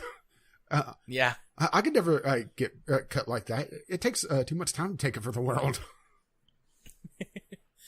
But it's also at this point that it's very apparent that Yvette is not on your side because Vasquez immediately gets dropped on top of you.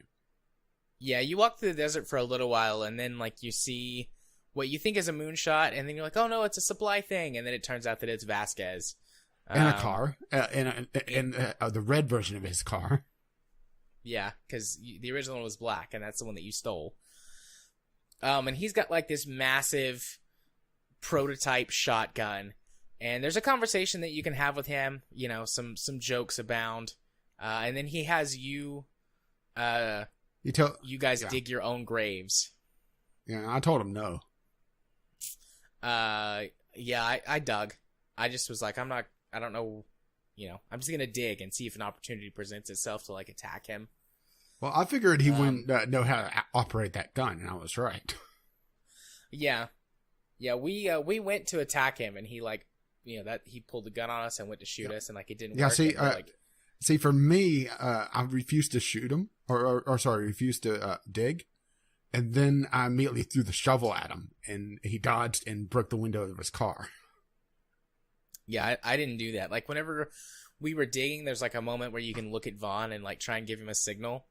And, like, he gets the signal, but you have to make it so obvious that Vasquez notices. And it's like, you guys go to attack Vasquez together. And he's like, wait a minute. I saw what you were doing. And he's like pointing a gun at you. And then you can choose to like sass him or beg for your life or whatever. And I didn't realize that the option was like going to be beg for your life. Or, it was kind of a vaguely worded choice. Oh, the Fallout 4 version of, word choices. Yeah, so I wound up accidentally like getting on my knees and begging for my life, and I thought it was like a more sarcastic type thing. And Handsome Jack makes fun of you. He's like, "Wow, I already thought you didn't have any dignity, but this is a new low even for you." And Vasquez is like, "Oh, that's the first good thing that you've done. I guess I'll forgive you and let you go back to digging your own grave." And then I was like, "I'm not gonna do that." And then he's like, "Well, I guess I'll just shoot you then." Yeah, Jack didn't but really can't work the come gun. into play on in this scene for me because I immediately refused to dig and threw the shovel at his car, and he was pretty much determined to he would kill Vaughn and leave him in the shallow grave that Vaughn's already dug, and they already knew that there was something in my head, but no idea how they would find out unless Vaughn was bugged. Granted, Vaughn did say that he was trying to sell me out, but just to keep Vasquez off my back, which I believed. Yeah, I believed that too. I found out about that, and I believed it. But yeah, Vaughn literally just found out, so there was no way to be able to hand it off. So it makes me feel like that there's certain parts of this game that makes me feel like there's cut scenes. Yeah. So did you said Handsome Jack didn't really come into play? Did he not upgrade your Echo Eye and have you? He did upgrade, and that was it. But there was no big conversation with Jack. It was just here. Let me upgrade your eye, and you get hack something, and that was it. Yeah, there's a little bit of a conversation with Jack after I begged because he made fun of me, and he was like, "Well, if you want help, I guess I can help you. Let me upgrade your Echo Eye, so you can hack something." What did you hack? I made the gun blow up in Vasquez's hand. Oh, I ran him over with his own car. Poetic justice. Nice. I saw that you could like hack some stuff on the car, and I was messing around with everything, like just checking everything out, but I took too long, and so then Vasquez shot me in the face. And I had to restart that part. I listened to him for a bit, and it sounded like he was starting to figure out the gun. It's okay, accelerator. Yeah. Yeah, so I blew up the gun in his hand, and then we took off running, which I was thinking that hacking the car would either have it try and run him over or just drive his car away and he'd chase it down. So I thought, okay, I'll blow the gun up in his hand and then we'll steal the car. But it's like, no, we blew the gun up in his hand and then we just ran. And I'm like, he's in a car, he's going to run us over. And I was trying to figure out what was going to happen, and then Loaderbot shows up and saves you. Yeah. It's like, Loaderbot, buddy. Yeah, it's pretty much the same. I hacked the car, it ran him over, and it destroys the gun in the process, or damaged the gun so much that he didn't even bother with it, or he hadn't figured it out yet, which is also a possibility. And he's trying to run us over, and Loaderbot shows up. Yeah. And then you have a little conversation with Vaughn where he asks you to forgive him. Yeah, and I did. The longer the conversation goes off, the more like bro says bro. You find out that Fiona's making you go bro. Yeah, she's sort of taken over and is making fun of you. And Reese is like, we do not talk like that. But brofist is a thing that comes up multiple times in the game. So, obviously, there's at least some of that. Yeah. But yeah, it's funny. They make silly facial expressions and stuff. Yeah. Oh, yeah, I brofisted too. It was like 8. How much is it? 88% people? Yeah. Yeah, we brofisted. So then you choose whether or not which place you're going to go to. And I chose to go to, is it called New Haven? New Haven and Hollow Point. I went to New Haven immediately because I figured that they would already be on the way. It wouldn't take them that long to fix the caravan. I'm not sure what would happen if I went to Hollow Point. Okay, Old Haven. It's Old Haven, not New Haven. But yeah, that's where we went, was Old Haven. Okay, so we both went the same way. Then it cuts back over to Fiona and Sasha. And they go back to Hollow Point to get the car fixed with Scooter from Catch a Ride. And he apparently saw the death race with you guys, and he wants to sponsor you. So he agrees to fix your car for free if you let him be your sponsor. And there might be another way to do that otherwise, but I just went ahead and went the easy way with the sponsorship. Yeah, same here. And then you can spend money on like upgrades for your car. And I say upgrades, it's all just like different cosmetic stuff. And then like the upgrades and the stats are all, jokingly written.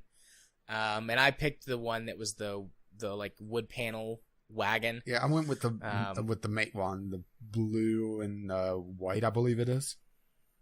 Yeah. Which I would have thought that Scooter's face would have been on the side of that thing since he was the sponsor. But yeah, or Catch a Ride or something, but there's not actually anything on it.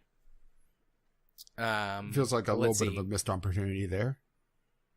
Yeah. And then you go back to your house, or Felix's like safe house, while you are waiting on the caravan to be fixed. And you go back and you discover that Felix left each of you a parting gift, which for you, which you like open your parting gift immediately, and it is a upgrade for your little Derringer that allows you to choose between 3 elemental effects, lightning, toxic, and flame, and another bullet. So that's good. Well, it's 1 bullet Bullets for each of them. Oh, I thought it was just 1 bullet period. No, it's 1 bullet for each of them. Oh, okay. But so then you have that. Sasha's really pissed at Felix and doesn't want to open her gift, so you hold on to it. You do have an opportunity and you can to choose to. Yeah, but I did not peek. Same here. And that's 81.4%. Actually, a little shocked it's that high. Yeah, I figured most people would peek. Or at least, it would be closer to 50-50. But maybe they respected the sisterhood, Indeed. And then Sasha goes to make a sandwich, and she's frying it in a pan. Like you do. Even though I'm not sure how the whole sandwich thing works, because she talks about frying an egg on top. How are you going to cook it on top of the sandwich? I assume she means she fries it with an egg on top, and you just flip it, and it would get cooked. Although when that shows up later on, and she makes those sandwiches, the egg is on top, and it looks pretty raw. Yeah. So maybe she eats a raw egg on top of her fried sandwich. I don't know. But these two Borderlands. Thugs show up, and they're going to capture you guys and bring you in. Yeah, which they're very ineffective at. Yeah, and they're like, "Why are you frying your sandwich?" And she's like, "I like to put an egg on top of it." And one of the guys is like, "Fair, I can respect that," or something like that. And I'm like, I kind of like you, even though you're like one of the bad guys. But I get that. I like that. I can't remember his name. One of them is Croker, and the other is Finch. Which one is the guy with the glasses? I believe that's Finch. Yeah, so you get an opportunity to shoot him. Yeah, that's that's Finch. Yeah, I shot him with a lightning round. Yeah, I did lightning as well. I figured he was talking about how he's big and bad with cybernetics and everything. Let's fry him. Yeah, that was my thought too. I'm a little sad. You get to shoot him twice. I was hoping that you get to shoot him 3 times for all 3 effects. You get to shoot him 3 times in the game. Wait, but you didn't do the Vault Hunter fight. Okay. You get to shoot him again in the Vault Hunter fight. All right. So I missed the 3rd shot. Yeah. Yeah, I wound up shooting him with all 3 effects. Oh, now I'm disappointed. I should have said I was a Vault Hunter. I figured, that would have been, a bad thing to admit. Granted, it does cause a fight, so, I was right on that. Yeah. So anyways, you, let's see, when you shoot him, Sasha hits the guy with use that opportunity to hit the other guy with a frying pan. Complete waste of sandwich. Escape. Yeah. You guys escape and head back to the Catch a Ride, but you're being chased by, again, you don't know it's Athena, but it is Athena. Hooded figure, which I didn't play the pre-sequel and didn't really look into it, so, I didn't know who it was at all. And, even when I'm told who it is, it's like, who are you exactly? Yeah. So if Athena chases you back to the Catch a Ride, and you go inside, and then she comes in after you. And Athena's girlfriend is the Scooter's new franchise owner, assistant, franchise because owner. Whatever, Scooter's figured out the ability to franchise, and he's talking about all the paperwork. Yeah, Which, So little Athena shocking comes in. that, there's paperwork on Pandora. Yeah. So Athena comes in, and it's like, you were just chasing me. And her girlfriend's like, oh, I know she wasn't doing that because she's not in that life anymore. And I was like, Athena is giving me the stink eye. Oh, yeah, she totally chased me. And at that, well, no, what I was like, okay, maybe I can use this to my advantage. So I was like, you know what? It wasn't her. I was just scared. Somebody was chasing me, but I don't think it was her. And Athena's like, is like, thank you. But then I took her shield. Yeah, I took her shield as well. Granted, I don't think that really matters. Yeah, I don't think it matters. Because she immediately takes it back. Shield. Oh, no, she didn't take it back. I took it and put it in the caravan with me. So I have no idea how she gets it back later. I think she just raided the caravan. Okay. Yeah, that makes sense. Because she during that fight, she pretty much immediately has it again. Either that or that's another cut scene. Yeah. Because, like I said, there's a lot of things in this game that really don't make a lot of sense. Even for a Borderlands game. Yeah. So then we cut back to Reese, and Reese is in Old Haven with Loaderbot and Vaughn. And there's a teeny tiny bit of a puzzle where you have to figure out how to... Yeah, sorry, I was going to say his best friend and Vaughn. Yeah. There's a teeny tiny bit of a puzzle where you have to figure out how to open up the facility. But, I mean, it takes just a few minutes, and you've got that place open. Mm-hmm. And then August shows up with a bunch of guys, and they're like, so, we finally tracked you down. Lying double-crosser people. Then you cut back to Fiona and Sasha as they show up, and they're like, oh, this isn't a good thing. There's all this shit that's obviously gone down. There's some dead people, and you've already opened up the facility. And they try to sneak up on August and his men, and you think, okay, we're going to sneak up, we're going to do a bit of combat, we're going to get rescued. Nope. But Vasquez shows up about that time, and then you guys wind up captured. And there's this whole sequence where you're having exposition between Fiona and August in one hallway and Vasquez and Reese in the other as you're walking down the hallway, and they're essentially monologuing to you. Fiona's asking questions about the relationship between August and Sasha, and Vasquez is trying to lay corporate knowledge on you, mm-hmm. But Handsome Jack is telling you information about Vasquez. I remember this guy. Oh, it's right on the tip of my tongue. And he calls him Wallet Head or something because he used to take money and lick it and stick it to the back of Vasquez's head because he was bald before he got hair implants or something. And then you can choose to call him Wallet Head, and then he's like, "How do you know that?" Never mind, I was just trying to help you. And I'm like, whatever, asshole, you weren't trying to help me. But then you put the pieces together, and you get the orb. The orb, which initially you think is the vault key. You're like, okay, this must be the vault key. You're trying to figure out how to use it for leverage, but you wind up nearly dropping it off the edge, and then the base's security shows up. Yeah, which and then not really sure how the security goes off in the beginning. Yeah, I'm not sure either. But you get your final choice, which is, okay, shit's going down. You need to get out of there. And Handsome Jack is saying, oh, let me into your systems. I could hack everything. And Fiona's pretty much just has one of the homemade grenades from Felix's stash. And it comes down to a matter of who do you trust, Jack or Fiona? Who did you trust? Well, it seemed like trusting Jack would have been a bad idea. So I went with Fiona, even though she didn't really seem to have an idea of what to do. Yeah, I trusted Jack. So, okay, so we might have a very different way with how the start of Chapter 3 plays out. Yeah, the start of Chapter 3 is pretty much full-on stealth missions for me. Oh, it's full-on combat for Jack.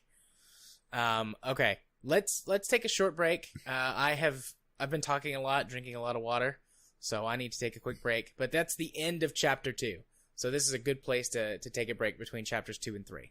So I'm going to run to the bathroom real quick. I will be right back. And then we can talk about how different this went for us. Okay, and we're back with, episode 3. And, since things are so different, I'll go first on this one. So, the Felix grenades are all flashbangs that he's made to distract.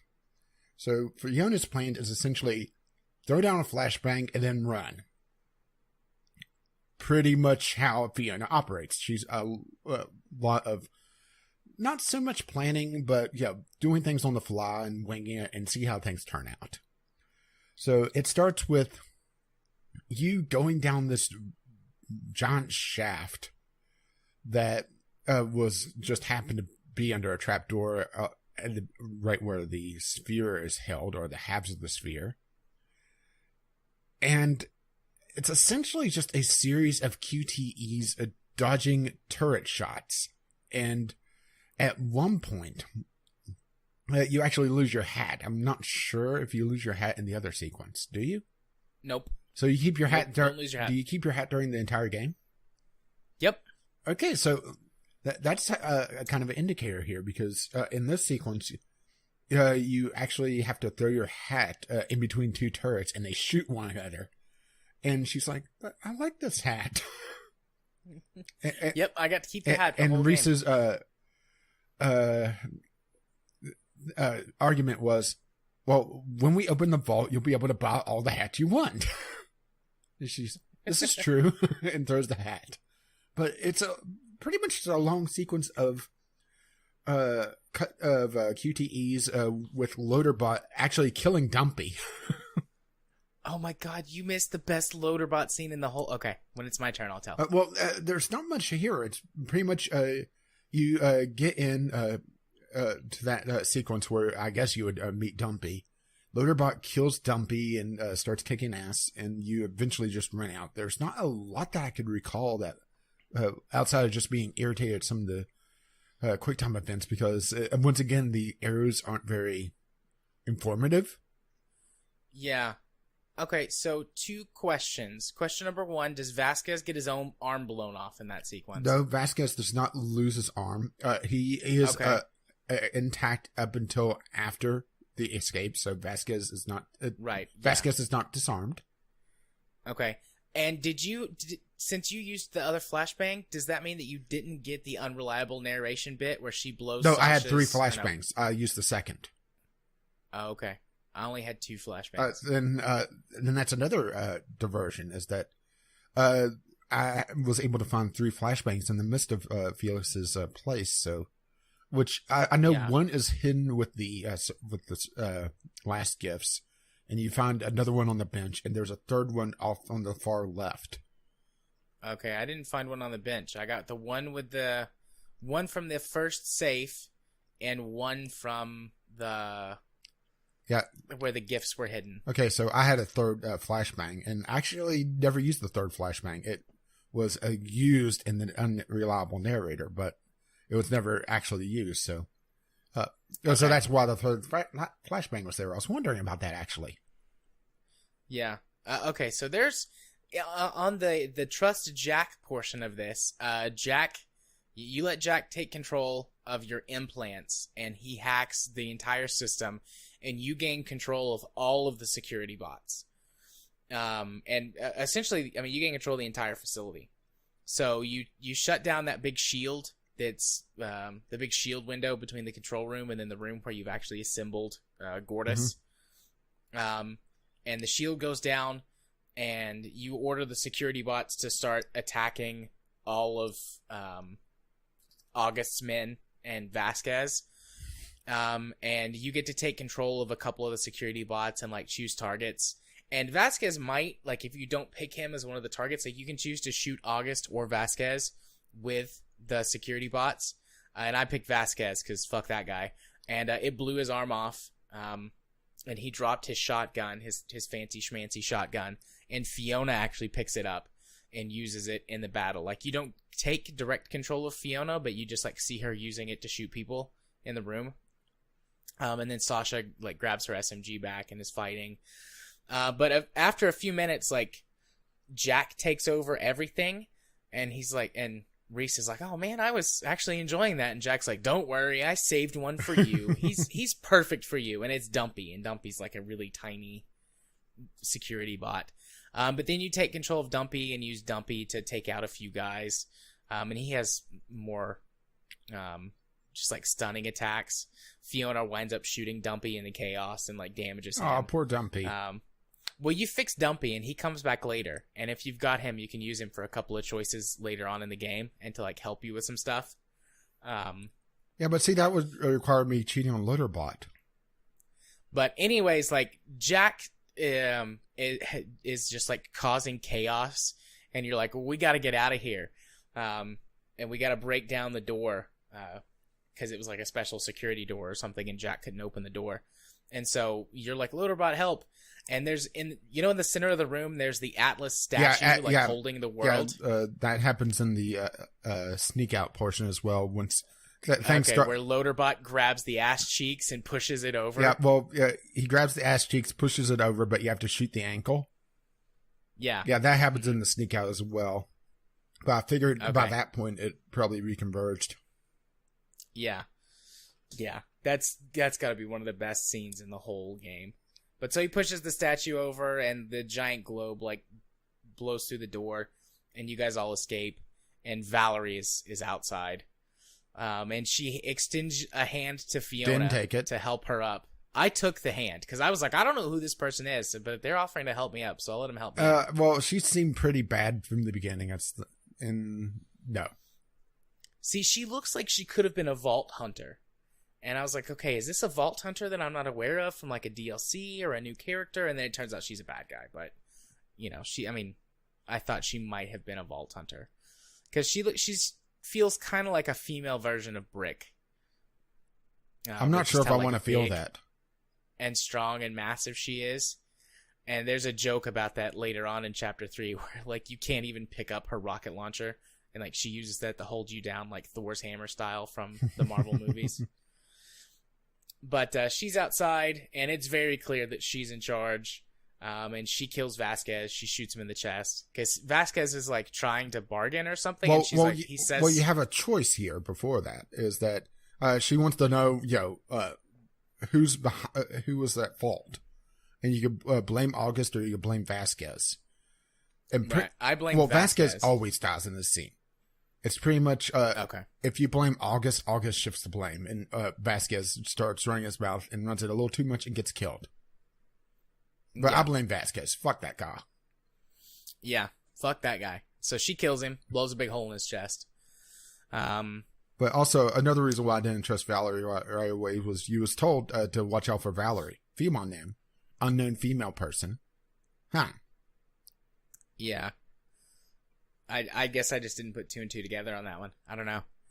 But it looks like you're about to, lose, and then Athena shows up and kicks the ass of all the bandits, and Valerie. Yeah, and she yelled at me because I kind of turned her in and says, well, I was supposed to help you. And she yelled at me too, but not about me turning her in. She just was like, what are you doing, you dummy? Like, I'm here to help you. Didn't you realize that before? Yeah, and I got sassy. And you're like, well, you were kind of chasing me down the street. Yeah, I got sassy with her as well, and she got sassy back because, I was surrounded by bad guys, so I can understand why. Yeah. But, so then she, is like, okay, I'm actually here to help you, and Felix hired me, and, yada yada. So some basic exposition happens. Then Gortys, you figure out that Gortys has an on switch. Yeah, Reese has been on. sitting there for 20 minutes and finds the on switch. And finds the on switch to the cutest robot in Borderlands ever. Yep, and it's the same voice actress who does, what's the little girl from The Walking Dead and the little kid, Toad from, I thought the voice sounded familiar, but it didn't quite click as much as Kronk's did. Yeah, it's got sort of a robot. The glass thing effect, added over the top of it. Make it sound artificial. But glass is, not glass. Gortys is always so cheerful. Yeah, she's always so happy and cute and loving, and never once, no matter what happens, does she lose her positive, happy spirit, which I found adorable. Yeah, and also she's not as grating as Claptrap. Yeah. It's like a female version of Claptrap without the annoyance. Yeah, they figured out how to pull out the funny of Claptrap, but leave the annoying with Claptrap. Because Claptrap could be funny at times in the original game, but he always took everything too far. Made the joke unfunny every time. But, they managed to get it just right with Gortys. But everyone is, nice to Gortys. Well, Fiona is... one of her choices, oh, you're so cute. Yeah, I actually said that. She's like, you're so cute. And Gortys is like, oh, thank you. You look...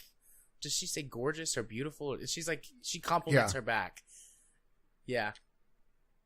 Yeah, and she's just this little ball with one wheel, very Claptrap-like on it. But it's about, I would say, half the size of Claptrap initially. Yeah. Because she's pretty small at the beginning. Because at this point, she is the MacGuffin. She is what you need to open what you find out to be the Vault of the Traveler, which teleports all across the universe.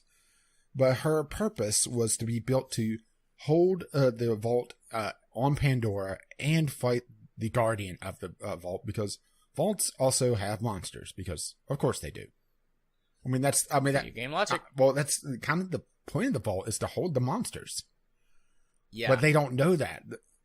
Lore-wise, vaults are only thought to be treasure troves guarded by monsters, not the other way around. Yeah, and you can get some sweet loot when you kill the monsters. But unfortunately you have to kill them over and over and over again for the sweet loot, because the sweet loot has a very low drop chance. Yeah, I love it in the end whenever you kill the Traveler, all of the loot laying on the ground, and it looks exactly like it does in the main Borderlands games. They do that repeatedly. Occasionally you can open loot crates to get money and stuff out of them for Fiona, and you'll occasionally see items that you have to pick up, and they have that same sort of beam of light effect on them. And I like how that they just that's a thing in this universe. That's just how it is. Loot drops from dead things, and I'm surprised they didn't have Felix crates. respawn then. Yeah, I wondered why they didn't do that. But then again, you run into the problem with Roland. Yeah. Although, didn't they solve that because of Hyperion? Hyperion's the one who owns that technology, and so he just couldn't respawn? I always just took it as a game mechanic that wasn't in the world. But then you have that one quest where you're supposed to kill yourself. Yeah. I don't know.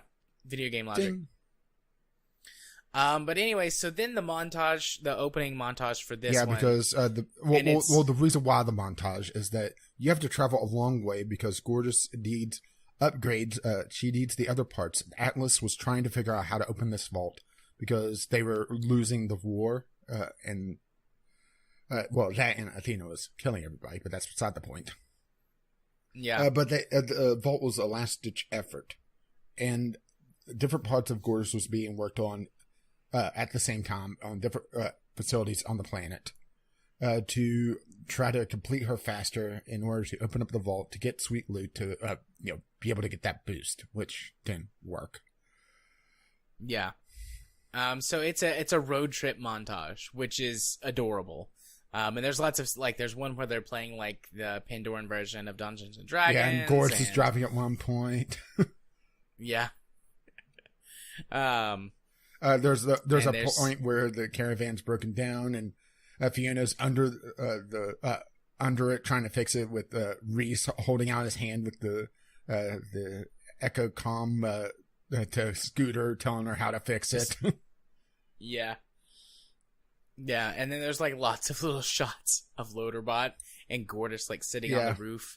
And Loaderbot always is sitting still, and Gortys is constantly moving around and in different positions in every shot. Yeah. Gortys is a little ball of energy. Yeah. And they show really well that the relationship between the two of them has grown via that montage, because in the next scene where they're together and talking, they're just talking like two friends. Once it finishes with the montage, you're playing as Reese, and you're having a conversation with Jack.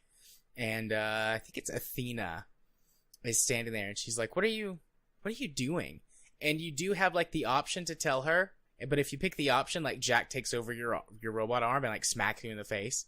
It's don't tell her. She won't take it well. I figured telling Athena would be a bad idea, so I didn't tell her. Yeah, I told everybody by the end. I Like, think I was the just- only every time person I I had a didn't chance tell to because Athena seems like the murdering type. Because she is. Yeah, well, Jack doesn't let you tell Athena. Like, you try to tell her, and he like slaps you in the face, and then if you try and tell her again, he like punches you in the face with the robot arm. And you get a "your face will remember that" thing. But yeah, he's like, you shouldn't do that. And you're like, well, I got to talk to you, Jack. So I guess we'll just go up on the roof. So you go up on the roof and you talk to Jack, and have this long conversation with him. And I think isn't one of the choices you decide whether or not to trust Jack. Let me move on to the I next. didn't get that, but then again, maybe it's because you already trusted Jack. Or, no, it was work with Jack, and I didn't. It's you and... So, myself and 62.7% of players made an alliance with Jack. Yeah, let's see. This is episode 3. I refused to work with Jack. And 37% for that. Yeah, I chose to But work then or again, set up maybe a at work this with Jack. point, people saw that maybe Jack has changed. I didn't trust him. Yeah, I wasn't really sure that I trusted him, but I was like, maybe he can help us, and if I, may at least make him think that I'm Well, on okay. his side or whatever, he'll Maybe help us in the end. this is the difference. I played through the end of Borderlands 2. Well, I mean, I know what the ending of Borderlands 2 No, but is. you I just didn't see. Yeah, actually but you finish didn't the see how game. fucking crazy he is. No, I know how crazy he is. Like, I didn't play the ending, but I have read and then watched some YouTube videos about the ending of the game just so that I knew what was going on in the world. Like, I know he's insane, and I figured at some point he was going to betray me, but I thought, well, if I can at least, like, air quotes, be on his side, maybe he'll help us before that happens. Well, my thing was, I figured that the more you trusted him, the harder it would be to try to get rid of him at some point. Yeah, I don't think that was just because of the way that the story plays out. I don't think that was the case at all. Maybe. Well, we already had a there were- divergence. Yeah, we've already had a divergence, so there might be, particularly when you get to his office in Chapter 4. Yeah, that might be pretty Yeah, different. which that was one of the parts that it either bugged out or whenever I clicked, it clicked the wrong thing because it completely ignored what I said. Yeah. But we're getting ahead of ourselves. But so anyways, you go through this road trip montage, and then you show up at the place, at an Atlas Yeah. facility where the upgrade is supposed to be. And you spend some time searching the facility, trying to figure out how you get in. This Garden of Eden in the middle of a frozen wasteland, essentially. Yeah. And you eventually come to the control center. Yep. And you're starting to realize somebody's been here recently. The fruit's been, there's a recent bite taken out of the Drake fruit. Yeah. And there's some freshly changed clothes laying out, like maybe like they're drying. Or something. And there's a map. And then this guy shows up with glasses and he's saying, well, I just found this place very recently. Well, how did you draw a map then? And you threaten to tear it up, and he's like, no. Oh, I'm trying to remember how my first interaction with him went. I didn't point out the map. I pointed out the clothes. well, I pointed out the map and threatened to tear it up, and he freaked out. Yeah, I didn't do that. I just pointed out the clothes and called him out on a couple of things that he responded to, and we're like, yeah, that obviously can't be true. Like, there's fresh fruit here, there's clothes, etc. And then he tells you like where the security room is and where the upgrade for Gortys is supposed to be, and your party splits up again, and Reese and Sasha and Athena and Fiona go to do things. Reese is like, I can hack the security system and shut it down, so you and Sasha head off there, and then Fiona and Athena head to go actually get the upgrade and Vaughn itself. hangs back to start reading through the computer and keep an eye on the hobo. The scientist guy. His name's Cassius. Well, they don't know his name at first. Yeah, but I'm just like, so we can refer to him. His name is Cassius. But so anyways, then, there's some back and forth where you're playing between Fiona and Reese. And Reese with Sasha, you have a chance to, flirt with her, again. be nice, Yeah, that sort of thing. A flower. She notices some flowers, and you have the option to pick one and give it to her. Which, did you do that? I did. I thought it was going to be a more friendly gesture, not this huge romantic gesture. Putting in her hair. I totally figured it would be something romantic. I was going hard for crushing on her. I was figuring at this point that, he was going to be so incompetent that he was going to do something. Granted, something did happen, but it was after the fact. Yeah. Well, I mean, Reese's thing is he's coming out of his shell, and he is becoming a more competent person as we go through. Both of them are, just in different ways. Yeah, but I wasn't expecting it to be, this soon. Yeah, but then the flower, squirts him with something, and these little floating jellyfish things go from blue to red, so they're bad guys, and they're trying to chase you down. And you're like, oh, thankfully you move slow, and then you get to this elevator so that you can and go the back elevator up. moves slow, too. Yeah, it's like, oh, of course, the elevator moves slow. Which, by the way, you're initially on this catwalk, and then the catwalk breaks, and you guys fall down to the ground. Did you choose to, or did you refuse to let Sasha go? Yeah, I refused to let her go. 95%. Yeah. But and the joke is oh, you're actually only a couple of feet off the ground. It drops, and then it drops again, and drops again. So by the time you get a chance to have her let go, she's about 6 inches off the ground. Yeah. And she makes fun of him, and he's like, to be fair, you told me not to look down. But so anyways, then the flower thing happens, and then the jellyfish chase after you. And then it switches over to Fiona, who has been given an upgrade from Athena for her gun, and then bullets. More bullets. So now you have infinite bullets, basically, with the gun, at least as far as I could tell. Granted, you don't get to use it that often. Au contraire, sir. I got to use it quite a lot. This part of this probably comes down to in this chapter when I announced that I was a vault hunter. And then basically every opportunity I had where I could shoot somebody, I shot somebody. So, anyways, with the renegade route, she's trying to teach you how to be a vault hunter. Athena and involves shooting everyone. And there's this giant Venus flytrap plant that she basically shoves you into and is like, okay, kill it. And so you kill it, and there's a couple different ways you can actually kill it. And I chose to shoot its two little bulb things and then slam it into this plant. Yeah, she also gets this thing where she's able to visualize what happens, and that's it's very much like the Wolf Among Us, where you have that choice, but she's saying they're talking to herself the entire time. Yeah, which I thought they make fun of that too, which I thought was funny. She's a visual thinker. What does that even mean? I know I know what those words mean, but yeah, yeah. But not together like that. But so you kill the plant monster, and she's like, see, I knew you could do it. And you're like, yay, I knew I could do it. And then head over towards the facility where the upgrade is. And the security system is still active because Reese and Sasha fell off the catwalk. Yeah, had a detour. Had a detour and have been running away from the squid monsters. But then they get inside. There's a little mini game, a hacking mini game, which is just you match the correct pairs and then you shut down the security system. Then you jump back over to Fiona and Athena, Athena's having a conversation with her girlfriend, whose name I can't remember. And I didn't look that up for the last episode. But anyways, she's having a conversation with her girlfriend, and her girlfriend has caught her in a lie about she's like, it shouldn't take you this long to make a delivery. Yeah, she forgot to turn off the echo as well. Yeah, and you find that out later. But you have a conversation with Athena, and you can encourage Athena to tell the truth or to lie to her. I think one of the options might have been to break up with her or something. And I encouraged her to tell the truth. That's not one of the choices that's tracked, is it? I don't think so. Yeah, no, it's not. But I told her that she should tell the truth. And then later on, that helps with her relationship. Yeah, that didn't actually come up to me. Or at least I don't recall it.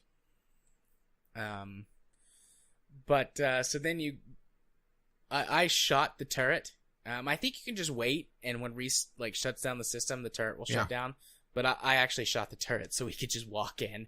And it's like I chose to shoot the turret, and then like I look over at Athena, and I'm like, come on, I shot the turret, let's go. So then we walked inside, and the security system on the inside attacks you. It cuts back over to Reese.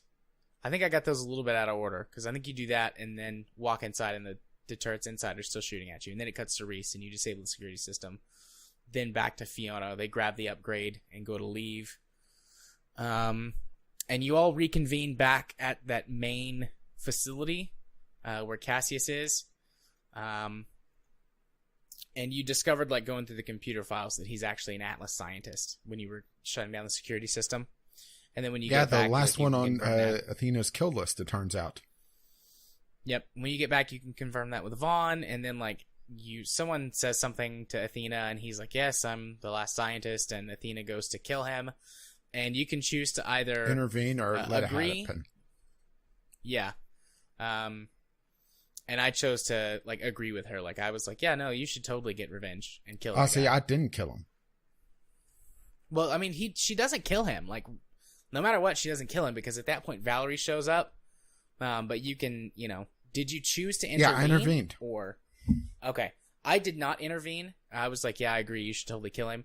And Athena's about to do it, and then Valerie shoots out the window with the rocket. Yeah, see, Valerie does show up, but Cassius doesn't get nearly killed and disappears with Vaughn. Yeah, that happens. No, that does not happen. So that's not exactly how it happens. He shows back up with Vaughn, so Valerie shoots out the window, and everyone's scattered, and it looks like Reese is about to get killed, and then Vaughn, like, jumps out of a tree onto Valerie and, like, starts strangling her, and actually, like, wrestles her to the ground, and he's like, run, I got this, you go get Gortys, because, Gortys ran away, and August is chasing her in the truck. So you run, and you start chasing the truck on foot. But so then, like, Cassius shows back up later, and he's captured Vaughn, and uses him as a bargaining chip so that Valerie will let him leave. Okay, so it was completely different for me. Vaughn and Cassius pretty much just disappear in the scuffle. And they don't show up again till the very end at all. Like the very end of the game? Holy shit. So you didn't have Vaughn for... I didn't have Vaughn till episode 5. Damn. So, okay. Well, this game has a lot more differences than... Yeah, I was expecting this to be pretty linear, but no, Vaughn was gone. Yeah. He was hanging out with Cassius. Pretty much in the scuffle, those two just disappear and run off. I believe August mentions that he tried to get a hold of Vaughn, but just lost him at some point. Yeah, no, Cassius, Vaughn like tackles Valerie and saves Reese. And I'm trying to remember who. And what happened? I'm trying to remember. I know someone gets tackles Valerie, but it wasn't Vaughn in my case. He was just gone. Okay. But then he disappears, and Cassius shows back up with him and uses him as a bargaining chip with Valerie, so that he can escape. Yeah, Vaughn was no show. And everybody, there was a scene where they were talking about, do you think Vaughn made it? And I said, yeah, he made it. So, well, when we get there, I'll explain what happens with Vaughn, because Vaughn does disappear from the story later on. But I believe it's in Chapter 4, the beginning of Chapter 4, the end of Chapter 3. It's whenever you go to get Vasquez for the disguise, and Vaughn is with you for that. Okay, Vaughn was not with me for that. That's the beginning of Chapter 4, I believe. Yeah, he's no, with that's the end of Chapter 3, because the beginning of Chapter 4 was the Armageddon sequence. Right. So yeah, he's with you for that, and then you ask him, like, he asks you, like, do you think I should try and escape or not? And I was like, dude, if you can escape, you should totally try and escape. So he escapes. Like, he bites the ear off of a guy with the glasses. I forgot his name again. But he bites his ear off and then escapes. Yeah, Finch. He bites Finch's ear off. Wow, and then Finch had a escapes lot into worse the time desert. in your story than he did in mine. He just got shot twice in mine. Yeah. So anyways, there's chaos. Everybody's split up. Fiona is tied up. Like she's upside down, like her legs are tied, and she's hanging from a branch. And Finch and what's his name are there, the two of them. And Sasha shows up, and you wind up fighting them. And Fiona's a total badass. Of course. She goes to shoot them, like pull out her gun, and they're like, "Oh, do you think we were stupid that we would leave you with your little pistol there?" But she winds up doing some pretty badass stuff, swinging around on the rope, and swinging around upside down. But I recovered my gun during that scene, and I shot Finch again. That was my second time shooting him. I believe it was corrosive this time. Yeah, I also shot him the second time with corrosive. And then the third time I shot him. Yeah, the third time, if it popped up for me, it would have been fire, but I didn't get it because I didn't proclaim myself a vault hunter. Yeah. So then you go through that, and there's essentially a chase sequence where Reese and Sasha and Loaderbot are trying to save Gortys after she's gotten her upgrade, and now she has legs, which she refers to lovingly as her ham hocks. Yeah, which first time Loaderbot sees her, it's like, nice gams. She's like, thank you. I laughed so hard. God, they're adorable. But yeah, there's chase scene. Chasing happens. A lot of QTE action type stuff, climbing on vehicles, punching guys off. Can we replace Claptrap with Gortys, please? That would be awesome. Shooting. Loaderbot gets his lower half blown off, but he's running with his arms, and he's apparently incredibly fast with just his arms. Well, he's Loaderbot. He's powered by awesome. Yeah, you ride him like a valiant steed into battle. Yeah, and this entire time, I've put the skin on him where he has the tuxedo, so he has this little mustache. Yeah. But during all of this, for Fiona, Athena you meet back up with Athena, and Brick and Mordecai show up, Vault Hunters from Borderlands 1 and 2, to attack Athena. And Brick catches you off guard, and Athena initially starts fighting him, and then Mordecai starts shooting at her, and you go to help her, take care of Mordecai, and you both wind up falling out of a tree. And I think it's at this point, it might have been right. Yeah, they ask who you are, and I can't remember what I said, but I didn't say I was a Vault Hunter. Yeah, and I was like, I'm a Vault Hunter, and Mordecai's smirks and laughs at you, and he's like, okay, I guess we'll see. And then you wind up fighting with them. Did you fight Mordecai, knock him from his sniper nest? I did knock him from his sniper nest, but at the end of the sequence, Athena is using her shield, and Valerie shoots rockets at Fiona. Athena throws the shield to Fiona. She uses the shield, and then Athena gets shot at. Athena gets shot at. Fiona goes to throw the shield, but it's just a second too late, and Athena gets shot and captured. Okay, so the sequence ends the same way, but there's an entire QTE fight with you and Athena where you fight Brick and Mordecai together, and you beat them. The two of you beat the two of them, and just as you're about to escape is when Valerie shows up. Yeah, it just cuts that sequence out. You. Okay. Because I do knock Mordecai out of the sniper's nest, but there wasn't that much in between, if I recall correctly. Yeah, you fight Brick, and you use your pistol and you shoot one of his toes off, and then you also use your pistol to shoot Mordecai, and you short out something on his rifle. I do shoot Brick in the foot to get away from him, but it wasn't a big QTE event.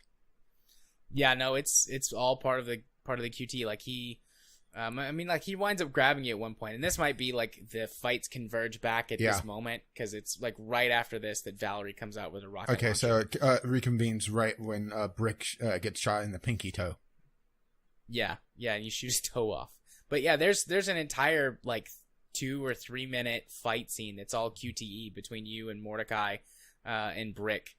Honestly, mostly Athena's fighting Brick, and you're fighting Mordecai. And then you get like a little view where you can see that Zero's watching you. Ah. Because when Zero shows up at the end, he's like, you get the little thing where it's like, you declared yourself a Vault Hunter. I guess you didn't have Zero show up at the end, though, if you didn't do that. Yeah, Zero shows up at the end battle, and it's like, you declared yourself as a Vault Hunter, and he wants to see more of you up close to judge whether or not he wants to work with you in the future. Oh, my. So, yeah. But yeah, it's a 2 or 3 minute fight scene QTE between the four of you. But it ends the same way. Valerie comes out and she shoots a rocket at you, and Athena throws you her shield. And then I also chose to throw it back to Athena, but I was too slow and she got hit by the rocket. Which makes me wonder if you could have kept the shield. I don't know. Maybe. It seems like you had the option to do that, but I was like, nah, I'm going to throw this back. But then like you go to do like this epic attack at Valerie and like pull your gun out and you go to shoot her. And I did shoot, but I shot her rocket launcher because she throws her rocket launcher on you, and it's so heavy it pins you to the ground and you can't pick it up by yourself. I had a good chuckle at that. Yeah, that's the end of the episode there, because it picks up with her trying to lift the gun again. Remember? Yeah. Right. That is the start of episode 4. She's trying to lift the gun, but everyone's lost. Everyone's captured. Marcus is talking about the darkest point of any hero's story is when things start falling into place. A little shocked that you didn't actually see Marcus during this little adventure. Yeah, wasn't there like a drawing of him or something? I didn't see one. I know his like gun kiosks or whatever they are, like gun vending machines show up in a couple of scenes, but I don't think like you don't actually see him. But anyways, so yeah, chapter 4 picks up right at the end of chapter 3, and you've been captured, and Valerie's interrogating you. This is where Cassius shows up and drops off Vaughn. For me, I didn't get that. And then Gortys points out that the last piece of her upgrade is on Helios. And so then Valerie has to keep you alive because you're the only people that could get her up or get up there to get it. Yeah, and of course she's going to kill you afterwards. And then you hatch this plan for what you're going to do, and the group splits up. And for me, like I said, Reese and Vaughn head off to Old Haven. And then Vaughn makes his escape when you go to get the face from... The skin pizza. Vasquez, yeah, the skin pizza. So I had Dumpy, and Dumpy helped me out in this scene, because I deployed him, and he had a flashlight, and I could see some skags, which I avoided. I didn't avoid the skags, but you just ran off. Okay. And then whenever I I assume that this has to happen because I was staying away from him, but then I got a camera shot where I nudged the foot of one of the psychos. Dumpy shoots him with a tranq dart and knocks him out. I punch him. This is the point where Reese realizes, wow, I should be punching with the robot arm. Yeah, he didn't have that realization for me because Dumpy just shot the guy. Yeah, and Jack also points out a tripwire. Yeah, but Jack points that out to me too. Yeah, but Vaughn wasn't there at all, and pretty much it plays out that way where the skags just run off when I get close, punch the guy that wakes up, and then continues on, gets past the tripwire through a QTE, and Vasquez has seen better days. The psychos have found his corpse, which kind of throws the whole plan into disarray because the idea was to use the new U station, which is the cosmetic thing from Borderlands, to make a disguise for Vasquez as Reese. Well, they need his face, and his face has been peeled off as a skin pizza. Yep. But you do go and you get the face. Yeah, this is also a segment where it kind of forces you to remember, scanning's a thing. Because you have to figure out which psycho has the face, but not get too close to him. Another rather gross QTE where you're peeling the face off of this psycho's mask. And it gets stuck. And you have to... And you have to, like, yank it off, and then the psycho wakes up and starts chasing you, and he's got, like, grenades strapped to his chest. But when you get over to the caravan or the truck or whatever it is, like, Finch and what's-his-face, like, shoot the psycho with the grenade strapped to his chest and blow him up. And that blows up Vasquez's body. Yeah, and, Reese is yelling at him, saying that, hey, we have to recover that corpse to be able to make the disguise. And Finch says, well, I got some baggies in the truck. Yeah. Yeah, Reese had a bad day. He had to piece the corpse back together to be able to make the disguise. Yeah. But so then it cuts to Fiona and Sasha, and they go talk to Scooter and what's her name? Jane. What's her name? Jane? Janie? I'm on the wiki trying to find her. Janie Springs. That's her name. Janie Springs. So yeah, you talk to her. And she's the one who knows how to build a rocket. Yeah, and you have an option here to essentially lie to Janie and say that Athena said that she loved her when she got captured, or to say that there wasn't really enough time. I chose to lie. I told her that she said she loved her, but that wasn't really a lie. Maybe it's just I had different dialogue options with Athena, but she talks about how much she really cares for Janie. I didn't have that with mine, so mine was an outright lie. Yeah, I mean, it was technically a lie, because when she got captured, she didn't say anything, but I'd had a conversation with her previously where she talks about how much she likes her, and she's like, I think I love her, but it's so hard to make the changes to be who she needs me to be. Like, I had a conversation with her about that. So I was like, yeah, no, she totally loves you. And she's like, great, I'll build you a rocket then. Yeah.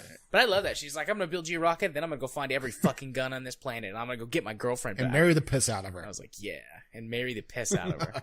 Yeah. And then you have the... do you think it's the right stuff? Do you think it's Armageddon, that sequence of them walking out? It's pretty much generic space movie. Yeah, it gave me like a more of an Armageddon vibe. Yeah, especially with how that rocket is built.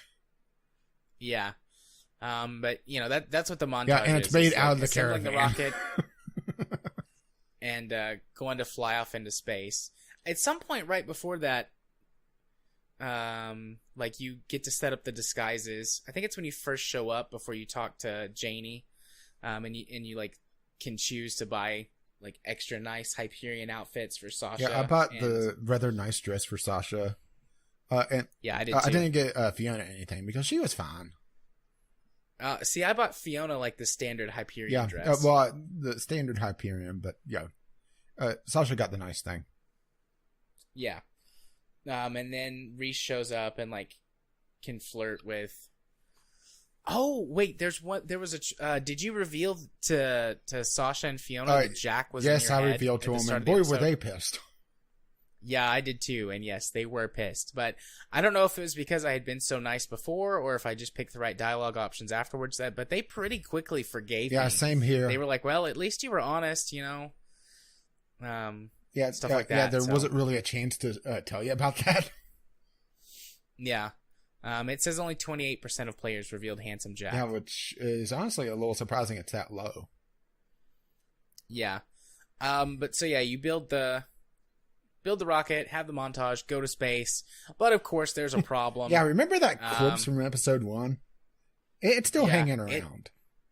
Yep. It hits your rocket, your space caravan, causes some damage. You have to like, I don't know, turn the thrust up to 11 or whatever, and then the engines overheat, and so you and Scooter, Fiona... Scooter's flirting with you before that, which is a little out of character for Scooter, because you're not related to him. Yeah, Scooter... Well, no, Scooter, like, hits on all women. Yeah, but he really goes after his relations, you know? Yeah, he's really after Ellie, which Ellie is one of my favorite Borderlands characters. But anyways, so you and Scooter go out into space to fix the rockets. And of course, it's set up in a completely convoluted way where the button to turn off the rocket is behind this snapping panel. Yep. Where it is constantly opening and closing. Yep. And you successfully take care of yours, but you find out a moment later that Scooter's arm has gotten trapped inside the panel, and you can't get it open, and there's not enough time to like fix it because the engine's about to overheat and explode. So you have like this little conversation with Scooter, and he gets all sentimental instead of being like all crazy and weird. I chose to hug Scooter. Yeah, I hugged him too. I figured trying to go to Plan C, which he referred to as making out, would kill both of you. Yeah, having to take off the helmets. But yeah, I gave him a hug, and then released his engine, and then he rides it very much, Space Cowboy style before it blows up. Well, it's a Dr. Strangelove reference. Riding the bomb? I have not seen... Oh, you're right. Riding the bomb down out of the airplane, right? That's from Dr. Strangelove.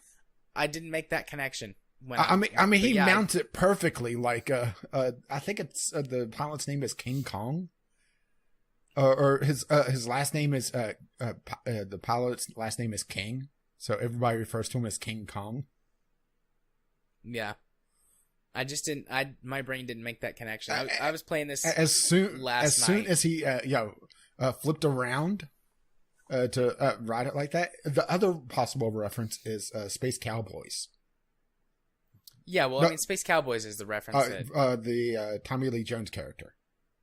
Yeah, that's where my brain went. Different positioning. The Space Cowboys, he is on the front of the rocket, not riding it. I got you. That's why I'm thinking more Dr. Strangelove. Even though I did call him a Space Cowboy. Regardless, Scooter flies off into the metaphorical sunset, and the rocket blows up, killing him. Yeah, which is honestly a little shocking. Yeah, I didn't expect... I figured that there would be some death, but I didn't figure they'd kill Scooter. Yeah. I don't know. It makes me wonder how if they're going to tie this into the Borderlands 3, which is in development. Is this their way of getting rid of Scooter and doing a new character for it? Maybe, or letting Ellie take over. Does that mean we could kill Claptrap? I hope so. Let Gortys take over. But anyway, so yeah, Scooter rides off into the sunset, blows up. You go back inside. Everyone's very sad. You can choose whether to honor him or not, because he brought a satellite to like deploy in space and advertise his new franchise. Yeah, which... and we both chose to honor him, and we just picked different messages. Because you had 4 messages you could pick. Yeah, one of which was this trademark Catch a Ride. I chose, See a Space Cowboy, which is a reference to Cowboy Bebop. So, I see Cowboy Bebop. I choose Cowboy Bebop. Yeah, I chose to go with this catchphrase, Catch a Ride, because I was in my head like thinking like, Scooter would probably. But maybe that maybe that was the wrong choice for me, or it acted like I didn't deploy the satellite at all. That's what really threw me. It didn't say that, I chose the wrong message. It said literally I chose to not honor Scooter at all. Yeah. So, I don't know if that was a glitch or not. Yeah, well, it's not like the Twitch version has had trouble anyway. On mine, it says you and 52.1% of players honored Scooter with his catchphrase. Yeah. Let me see what the wiki says. Okay. So it's for each one. Honored Scooter with his catchphrase. Honored Scooter with See a Space Cowboy. Yeah, that's why I was confused honored Scooter by calling him the best mechanic ever. Honored Scooter by saying hero, friend, hero, or did not honor Scooter. How many didn't honor Scooter at all? It says 10%. Wow, 10% are very cold bastards. Yeah. Okay, Scooter's annoying, but he's lovable. Yeah. He's a lovable idiot. But anyways, so after that, you land on the ship and put on your Vasquez disguise as Reese and go out. Yeah, funny. And you've got the box of jibs. Yeah, with duct tape on it that says Reese. But funny thing is that the game face that you have at the very beginning of the game in episode 1, that's how you act as Vasquez. Yeah, that's the face you put on. I didn't catch that, but that makes sense. And that's why you look like a douchebag. because that's what I was called originally. But so you have a couple you have a sequence where you have to get past the guards, and then Yvette shows up, and she's like yelling at you, rebuking you. And at first, it's like you're like, okay, she thinks I'm Vasquez. I should try and talk to her privately. But then like she says something, and it's like, we had a deal. And then like you see it in the face of Reese. It's like, oh shit, she was gonna betray me. Which it's kind of obvious. Both of us had kind of called that anyways. Like it's pretty obvious that she'll do whatever. Yeah, and I it never takes. revealed to her I was Vasquez until the very end. Yeah, same. I didn't reveal to her that I was Vasquez, or not but, Vasquez. I should say. Yeah, revealed to her that was actually Reese. But you go through a couple of few lines of dialogue with her, and she threatens you and is like getting on to you because it's like, oh, you basically destroyed his body. There's no way, like, we're screwed because we can't recover what's in his head. Yeah, which I still don't get how they figured out there was anything in his head, let alone it just doesn't make sense. Yeah, I don't get that either. But you shoo her off and you make it down to your office. And at this point, does it swap to the others? No, you get to the office, you hack Vasquez's computer. Mm-hmm. And then like you have to play like a little mini game. And Jack upgrades your hacking ability. Yep. And then you gain control of the security system, and then you come onto the hallways. Then Fiona and Sasha come out, and they go to do their part of the plan to get up to Jack's office, which they pose as like a tour guide, or they're trying to pose as tour guides. Mm-hmm. And you get a little scene where they're like running a play. Like this felt very like an Ocean's movie to me. Like the way that they like went over the plan initially at the beginning of the episode, and then the way that some of this stuff plays out is like, it feels very much like an Ocean's movie to me, which I liked. I really appreciated that. Episode 4 was my favorite of the entire set. Just because of that, it felt very much like an Ocean's movie at the beginning, and then there's some fun stuff a little bit later on. It's the episode with the finger guns. But anyways, so they run this play on this girl, and they get her ID. Fiona gets up to the tour guide's office, and doesn't. Oh, there's a group up there. There's a tour group. A group waiting for a tour, and so she has to like fake being a tour guide. Yeah, and I was able to give the proper explanation for most of it. Granted, the chair at the end was funny. Yeah.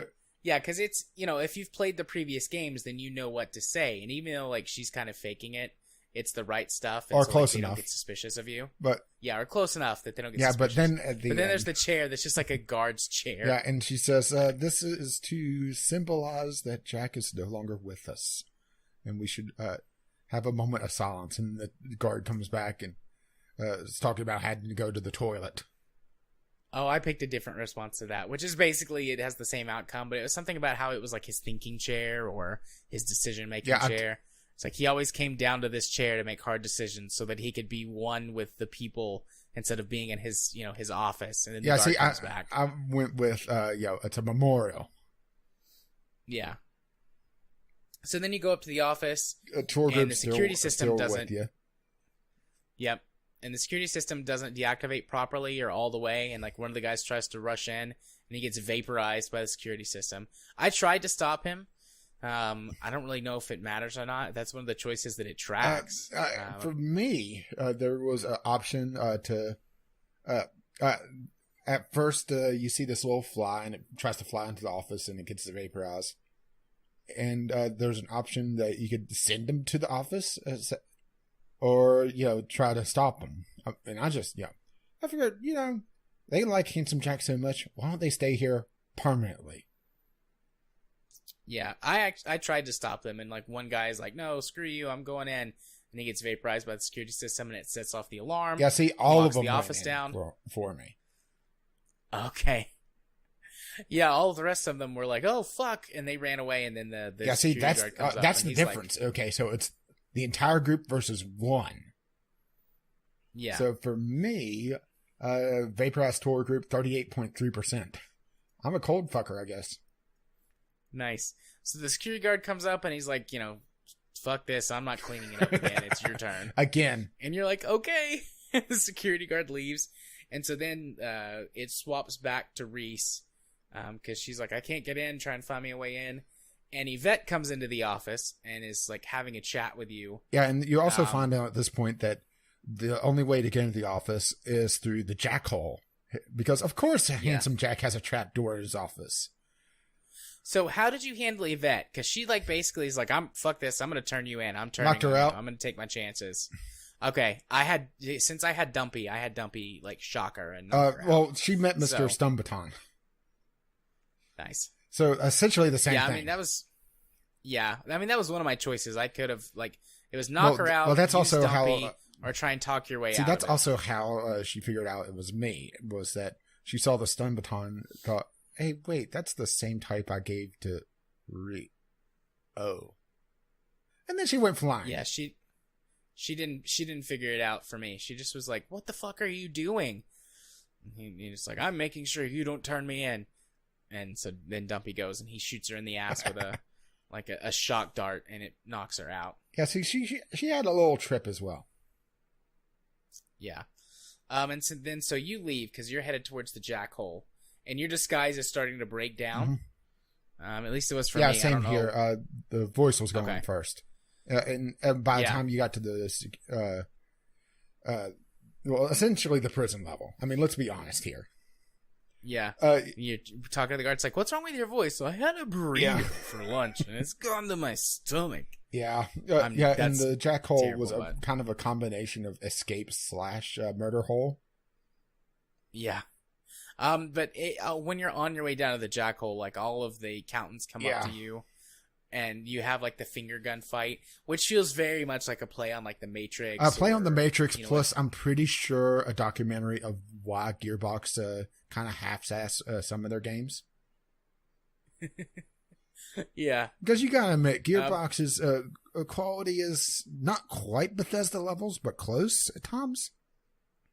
Yeah, but it was pretty hilarious all the way what's through. Also interesting is, do you know what happens when you fail? No. They pull out guns and try to shoot you. Oh, like real guns? Oh, well, that did not happen to me. Yeah, same here. I was succeeded. Just wondering, because I've finished this game, early or late Sunday, early Monday, so I had time to start researching some of the choices. Yeah, I mean, I succeeded and beat all the guys with and there was guns. Things like they were counting the bullets, so they knew I was out, and grabbing a chair leg and batting grenades back. Just hugely over the top, but completely pretend. Yeah, it was, and I was wondering if this was going to turn out to be an unreliable narrator scene. Yeah. But they played it straight through. Well, considering they did the finger guns earlier.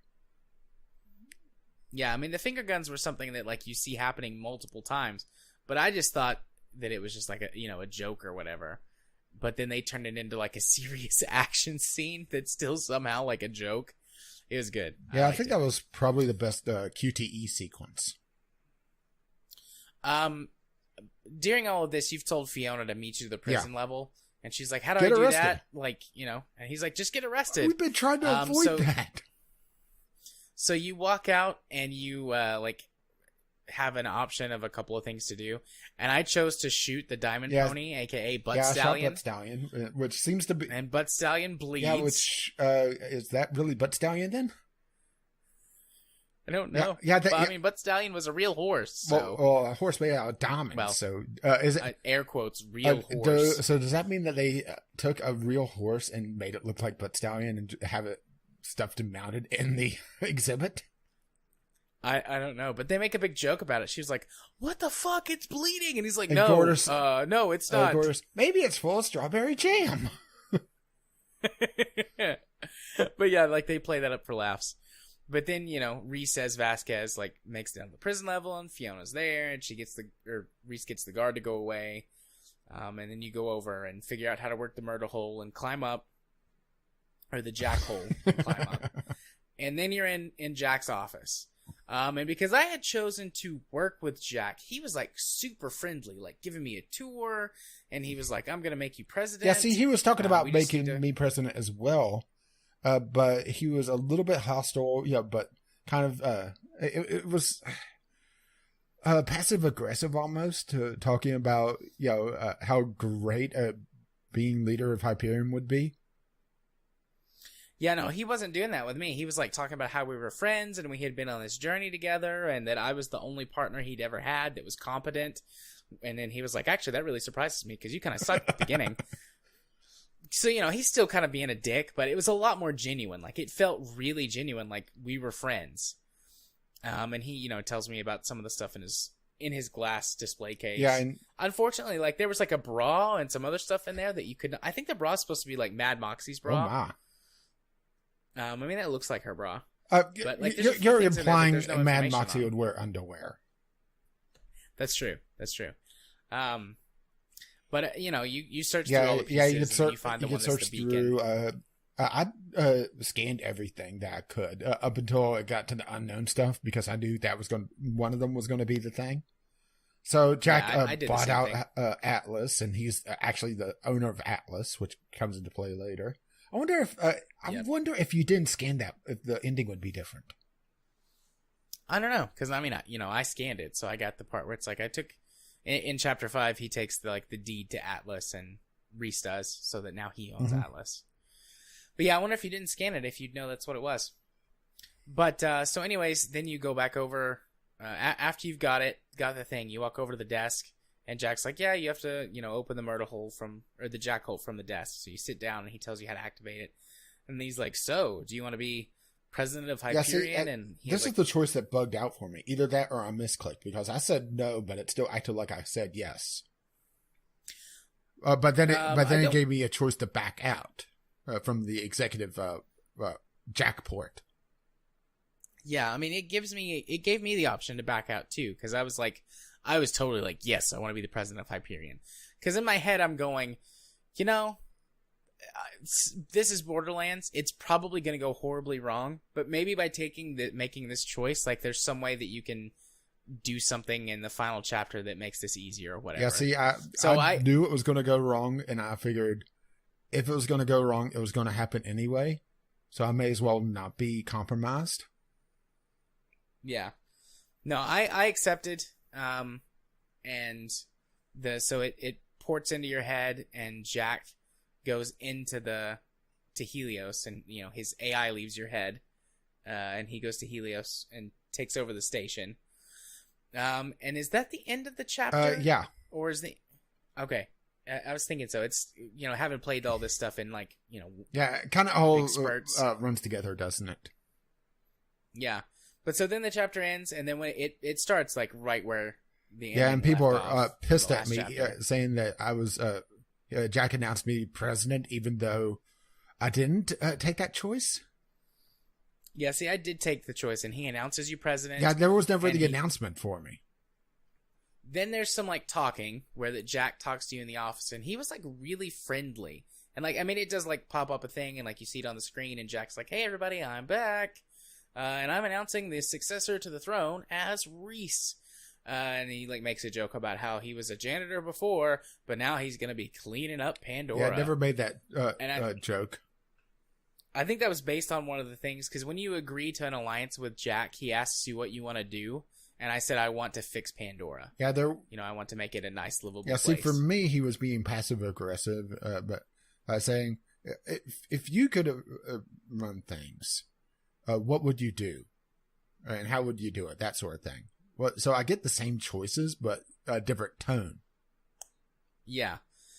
So he makes that announcement, and then he gives you a choice of 3 things. Yeah, I got that as well. Your first executive decision, and I chose you can have a pizza party, fire everyone in accounting, or blow up a bandit camp. And so I chose to blow up a bandit same camp. Here. And he blows up a settlement. Yeah, he blows up prosperity instead of a bandit camp.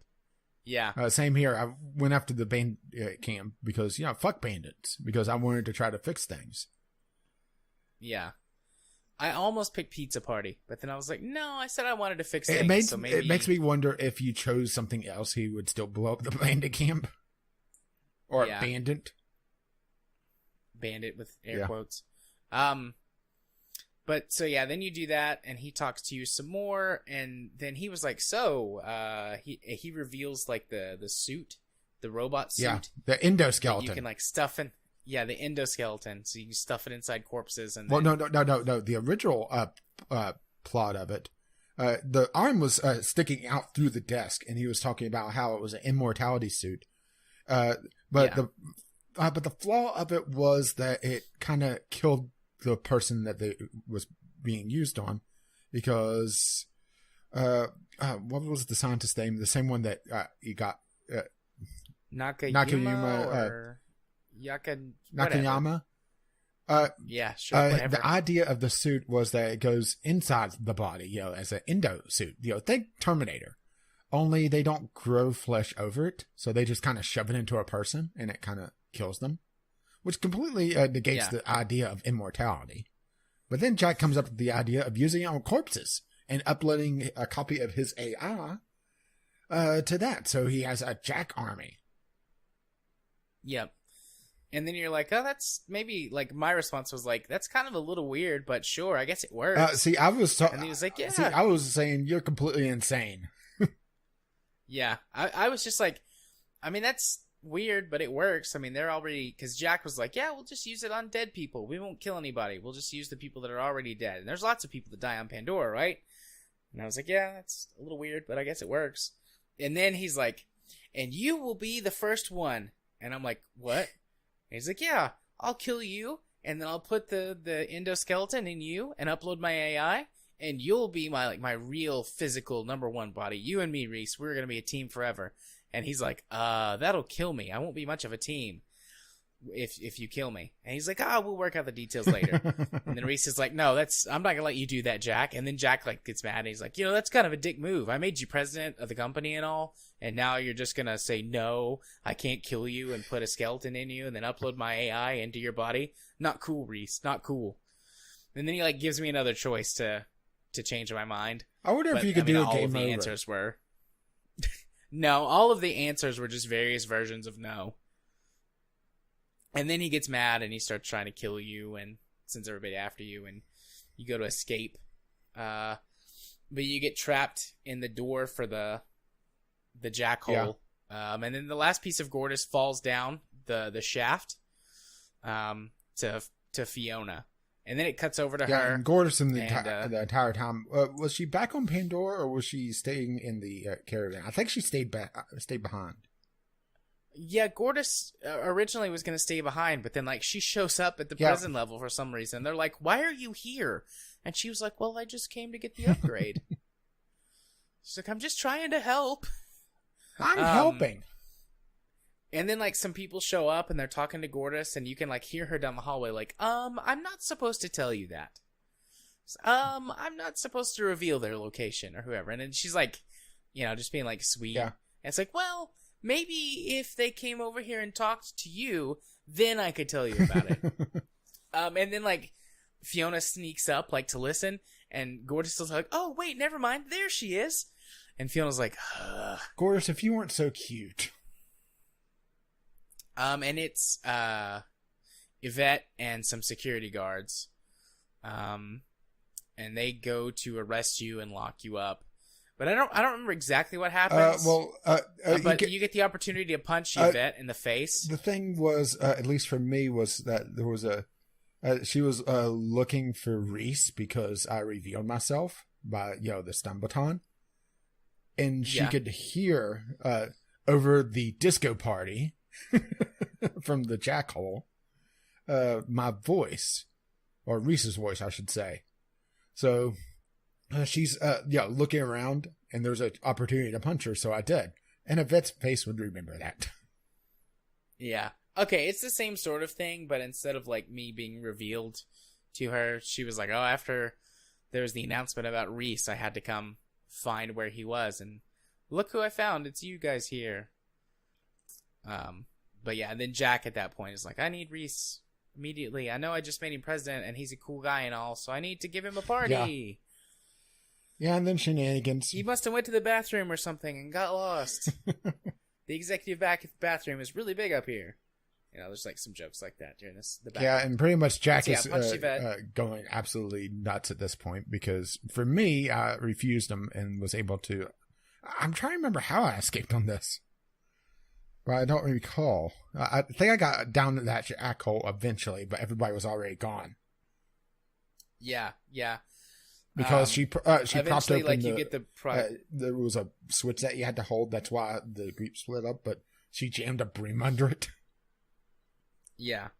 But eventually you pry the door back open or something and you fall down, and it's after everybody's already left.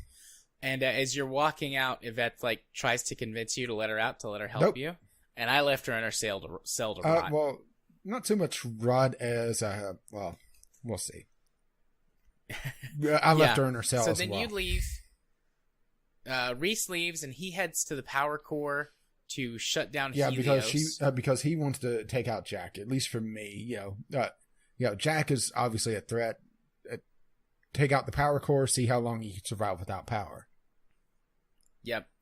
And then the rest of the group, that's what I was doing. I was headed to the core to open the bay doors and then try and shut down Jack. The rest of the group is headed to the ship, and Jack is tracking them and trying to talk to them and find out where Reese is. August shows up, shoots all of the Jack screens, and then is like, all right, let's go. There's a lot of monitors in this place. Yeah.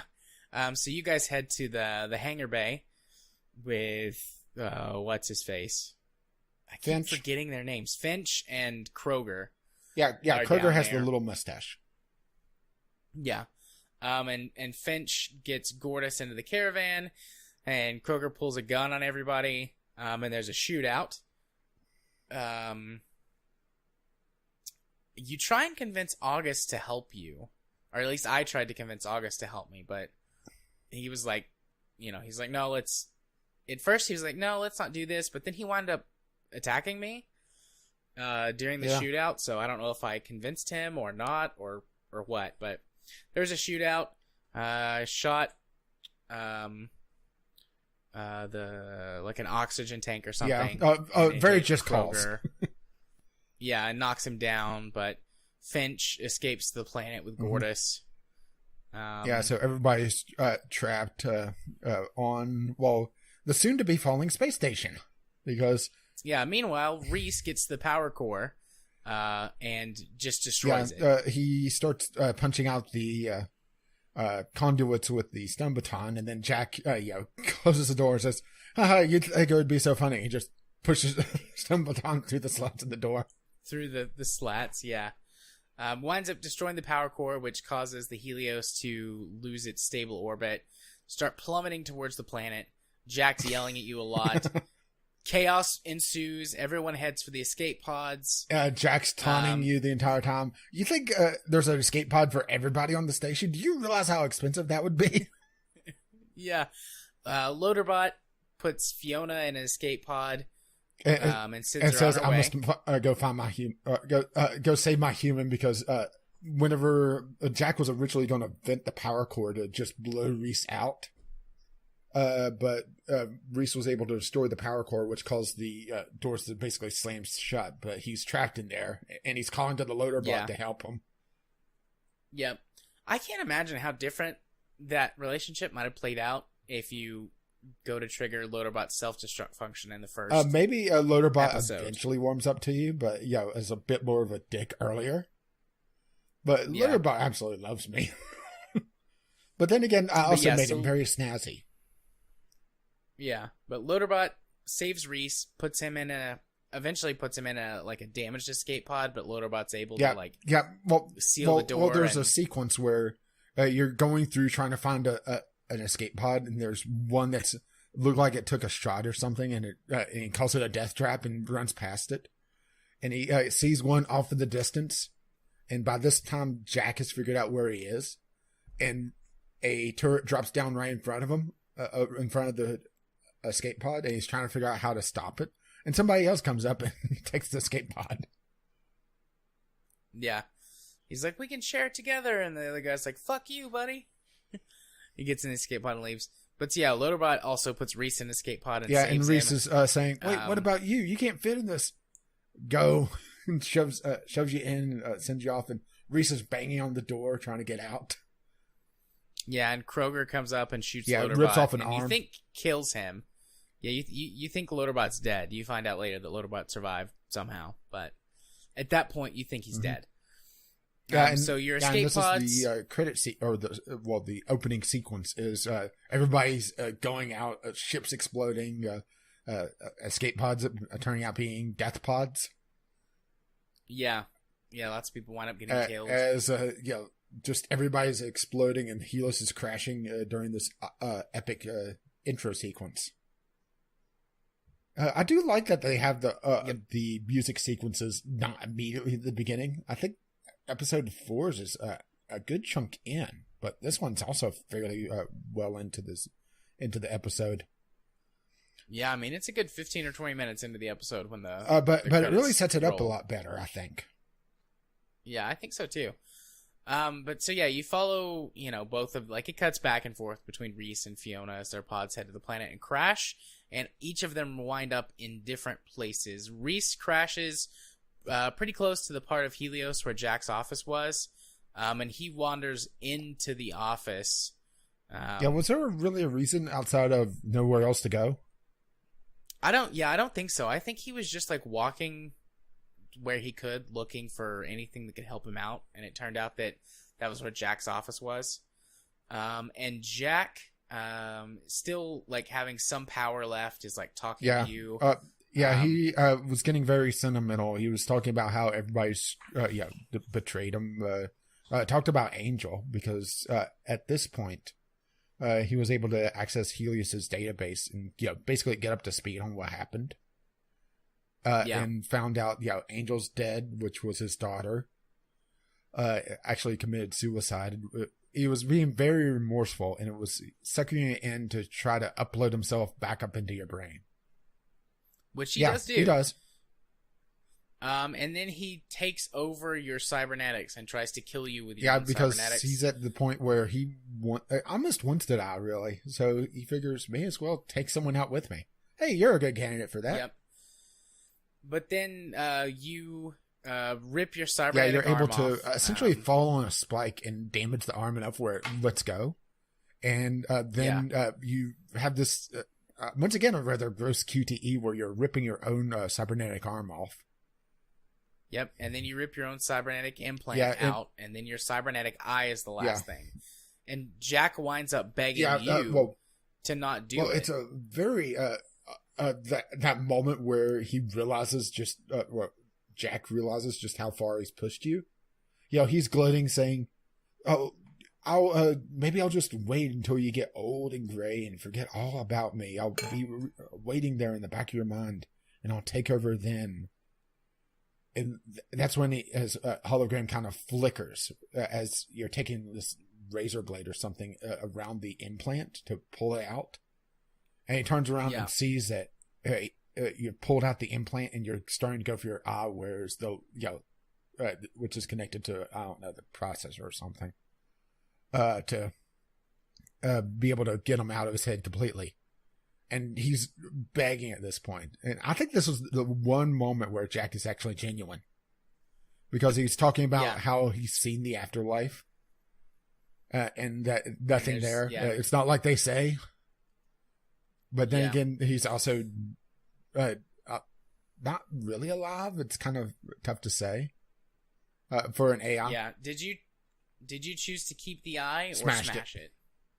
Okay, I kept it. It seemed like a bad idea to keep a version of Jack around. Probably, but I chose to. Like, in my mind, I'm thinking, okay, I mean, he's still, like... This isn't made clear, but it seems like he's actually uploaded to your brain. Not into the implants. He could just take control of them because they were connected to you through your nervous system. So I thought that by pulling that stuff out, he would still be there. You just couldn't see him or hear him anymore because you no longer had the cybernetics. So in my mind, like, I kept those, like, just in case I ever would need to access that later. Me, it seemed like he was pretty much purely in the cybernetics. And every time he took over, it was always talking about taking over his systems, as in the cybernetic systems.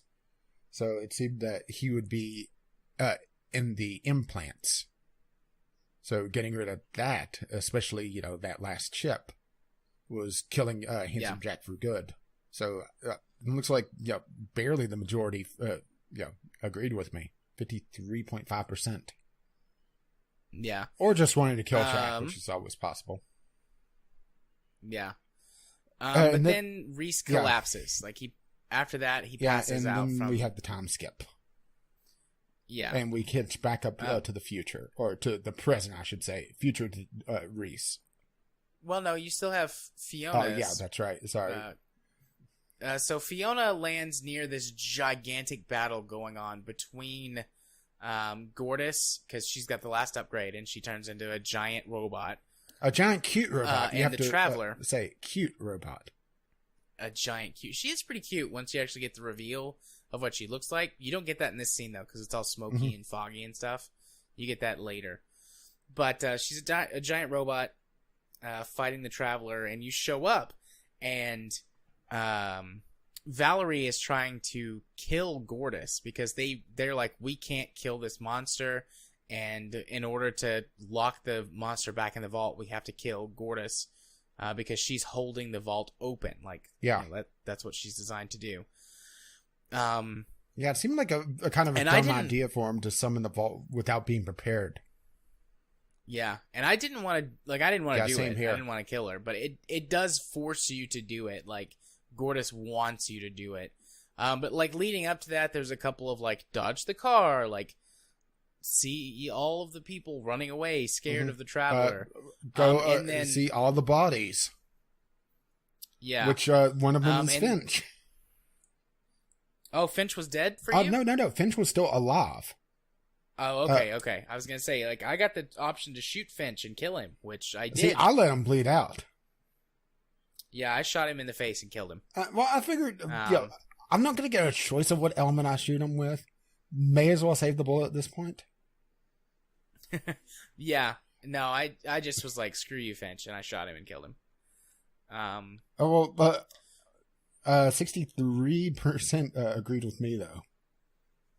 Yeah. I like being one of the lower percentage of people. But anyways... my lowest percentage, I think, is still upcoming. Not counting the random weapons, that sort of thing. Yeah. So then you and Sasha together, like, Valerie gets killed by the Traveler. It just, like, smashes the cliffside where she's standing. Yeah, luckily she throws her gun away. Yeah, luckily she throws her rocket launcher in a convenient place where you can easily get to. Video game logic. And then you use...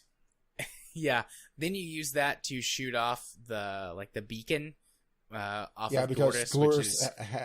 Gortys, first you try to shoot Gortys, but the rocket launcher is just too heavy. You can't get an aim on it. So you shoot and you hit Gortys, and Gortys says, "No, shoot the beacon." And Sasha shows up and helps you prop up the gun and shoot the beacon on top of Gortys' head. The giant antenna. And then that shuts down, and Gortys dies, and the Traveler gets sealed away, and then you catch up to the present time. Let's take a quick break during all this, during our time skip. Montage. Okay. Anyways, so yeah, catching up to the time skip. Yeah, it seemed like a good spot. So... Yeah, you, during the previous 4 episodes, at the beginning and some points during the episode itself, you as in the royal you, both Fiona and Reese, along with this masked stranger, have been traveling for some unknown reason. And Fiona's been trying to figure out who this person is. And it turns out, you get to the place and there's going to be a swap. Kroger shows up with the leader of this bandit group. And I immediately knew this was Vaughn. And at this point, Vaughn's been gone for, I would say, 3 episodes now? But... for you, for you, he would have disappeared at the end of episode 3. So about 2 episodes. You got a little bit more time with him, but the hint for Vaughn was really the mask. But he was jacked. Obviously, it was Vaughn. And yeah, I was like, I'm pretty sure that's Vaughn. And Kroger wanted to kill Fiona, and the masked stranger grabs Kroger and snaps his neck. Yep. And turn the tides on the masked stranger because, well, at the time, the leader of this bandit group that you still don't know is Vaughn until after the fact, pulls a knife and cuts away the duct tape. Which, man, this guy had a lot of duct tape. Yeah, he did. I mean, he had just this little tiny roll, but was able to wrap up both Reese and Fiona at least twice, with copious amounts, I might add. So they, they get cut cut free, and Vaughn reveals himself. But we knew it was Vaughn instantly. Yeah, he and his what are they called? The children of Helios? The children of Helios, because he stumbled upon the main wreckage of Helios, and all the accountants and all the executives kind of congregated back to the wreckage, trying to figure out what to do because they were completely lost. And they elected Vaughn leader. And my question was, you really? Which I mean, he was weirdly jacked. Well, no. His explanation was he was the only one that even vaguely knew what to do. Mm-hmm. So they saw him as the obvious choice for the job. And they're coming to town, and everybody was bowing to him. And Reese was mentioned, "Wow, they really revere you." And turns out, no, it was Reese they were bowing to. Because they see Reese as this messiah that threw them away from the corporate machine, essentially. And they even have one of the statues of Handsome Jack and knocked the head off and painted Reese rather crudely across the chest. Oh. Yep. So you get back inside Helios, which is their base. And this entire their bandit pirate base. Yeah, and it's like this shanty town, and they're leading the masked stranger to go interrogate him to find out what the hell. Because at this point, you still don't know why you've been captured. The stranger's been demanding information from you, but you're suspicious of him, but you figure that he's someone that wants payback, and that's about it. Yep, you get to choose as Fiona to be good cop or bad cop. Well, actually, did you choose good cop or bad cop? Reese says, "You be bad cop, I'll be good cop." You get a choice to reverse that, but I chose not to. I figured, Fiona's a pretty good bad cop. And Reese gets confused and also plays bad cop. And also plays so it's bad cop and worse cop. Yeah. Although he's a pretty bad cop. He's not very good at his job. Well, I didn't say worse as in, being a badder cop. I'm saying he's a worse cop. Yeah. But then the big reveal of the masked stranger. It was Loaderbot. I did not see Loaderbot coming.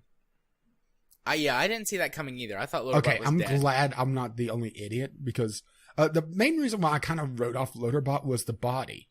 Because the Loaderbot had taken some severe combat damage. But somehow he swapped his head onto the headless endoskeleton. And it worked.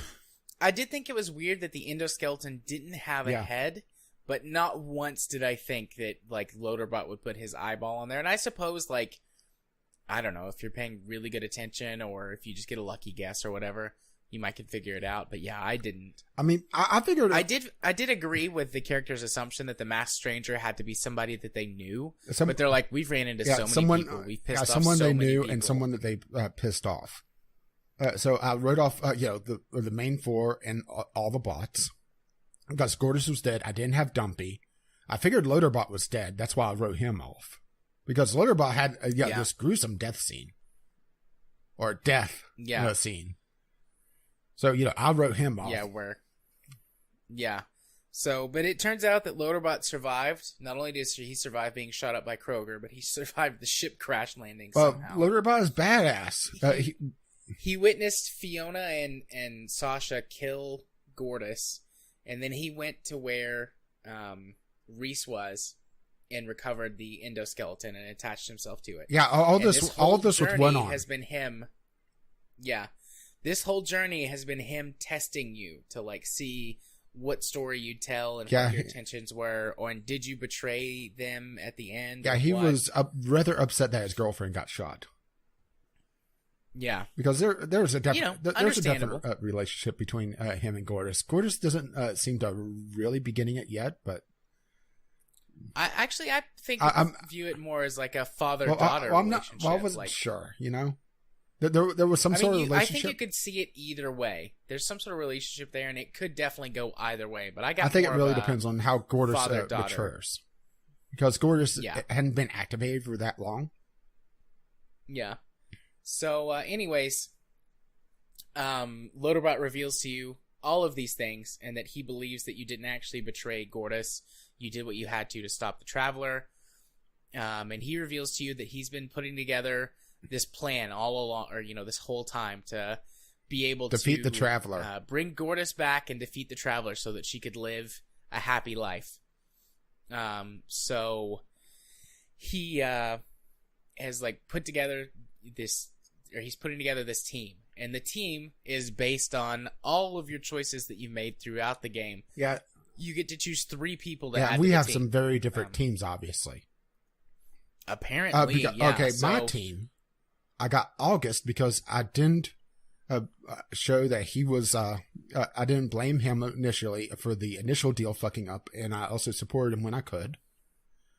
Yeah, I could have chosen August, but I did not go with August. I got Cassius. Yep, I couldn't even choose Cassius because I had agreed with Athena that she should kill him. So that was the one choice for Cassius. But that also takes Vaughn out for quite a while, so yeah, maybe double-edged sword there. And also had Athena. Yep, I took Athena. 96.7% of people took Athena. I didn't have stats for that, so... Yeah, because your game bugged out and you couldn't see the ending. I couldn't see the ending, and the stat screen was all jumbled. So your team, August, you had 66.4% of people chose August, 21.9% chose Cassius, 96.7% chose Athena. Yeah, I wanted Janie instead of August, but because it bugged out on the satellite, it wouldn't allow me to take Janie, which confused me, because I was looking at the requirements and I had it. Yeah, I honored Scooter. I told her that Athena loved her. I mean, I had everything, and no. Yeah. So I chose Athena. Like I said, 96.7% of people. I can't blame them. Obvious choice. Obvious badass right there. Then I picked Janie. 64.2% of people chose her. I would have been in that one as well if I had the option. And then I picked Zero. 44.2% of people chose Zero. And the choices for getting Zero was down to the Vault Hunter choice. It was down to the Vault Hunter choice. Identifying yourself as a Vault Hunter. And then Felix, 21.3% of people I imagine Felix is dead in a lot of people's games. Yeah, because I mean, it seems like the only thing you had to do for Felix to be available is just make sure he didn't die. Yeah, say that he didn't, warn him of the bomb, essentially. Because even shooting him, he would have wandered off. Yeah. And then there's one more. It's marked as unknown because I didn't have enough money, but I looked it up and it's Claptrap. Yeah, I'm glad I didn't have enough money. Basically, if you collect all of the money for the entire game and spend the bare minimum, you can afford Claptrap. Or there's a second way. The second way is if you don't kill Felix, he feels that he wasn't betraying you. Well, not completely. What happens with Felix is actually really interesting. What happened is that once he has the money and he knows that there's a bomb in it, he eventually defuses the bomb and somehow hides 9 million of the 10 million. Remember the dresser that falls out in episode 2? That is made a big deal of in the beginning of episode 3 with the picture? Yeah. The money's in that. You go back and get 9 million and you're able to afford Claptrap, no matter what. Okay. So technically he did get betrayed out of 1 million, but his entire thing was screwing over Valerie. So you would have gotten a lot. Right. You would have gotten 9 million instead of like 1 billion or something. Right. So so technically we made the wrong choice on Felix. Yeah. Fucking. Well, if you want to, but I think you're going to need a squeegee for that. So that's those are the 2 Vault Hunter teams that we chose. And what this has is you get some, dialogue variations based on who you've chosen in the final fight scene. And then also all of Gortys' combat powers are based on the people that you took. Yeah, during the fight, Gortys initially starts off very, very afraid because she lost badly. So Reese's job in the entire thing was motivational speaker. He's trying to get Gortys to fight. Yeah. And eventually, Reese says, "Hey, if I could do it, I would." And Gortys says, "Okay," and picks him up and puts him in her cockpit because, of course, she has a cockpit. She's a Zord or a Voltron or whatever you want to call it. And they have this. Yeah. I'm still trying to decide if it's Voltron or Power Rangers that they're making fun of with the version of the cockpit, because it could be either, really. Yeah. But Reese starts controlling her and uses his finger gun abilities, but actual finger guns. But eventually she gets hit and takes out the finger guns, and he says, "Well, that's the only move you know. Well, why don't you try Athena? She does all sorts of combat moves. Great idea." And she grabs the entire team. Yeah. And mine, Zero's like, okay, we need to do this and this and this to buy time for Fiona and Sasha, because they're part of the plan. So the Traveler, his thing is that he can teleport.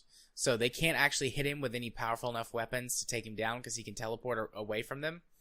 So Fiona and Sasha are trying to get inside the monster to blow up a bomb on its teleportation gland, which for some reason everyone feels weird saying. Yeah, that. well, also once the gland, which is kind of weird when they keep saying it, gland, gets destroyed, they're going to shoot it with essentially the death ray from Helios. But Vaughn gets a little trigger happy because it's lined up perfectly whenever Fritz opens, so he shoots him or tries to, and it just teleports. Yeah. And he's like, they're like, "You fucked up." And he's like, "I'm so sorry. I'll recharge it." Please tell me we have another shot. So, but anyways, so in mind, Zero's like, "We'll do this and this and this in order to keep it busy. We can do this if we work together." And then Gortys picks them all up and puts him inside, and he's like, "Okay, we're doing this now instead." That was essentially Athena's thing for mine, was that she was trying to coordinate the second team.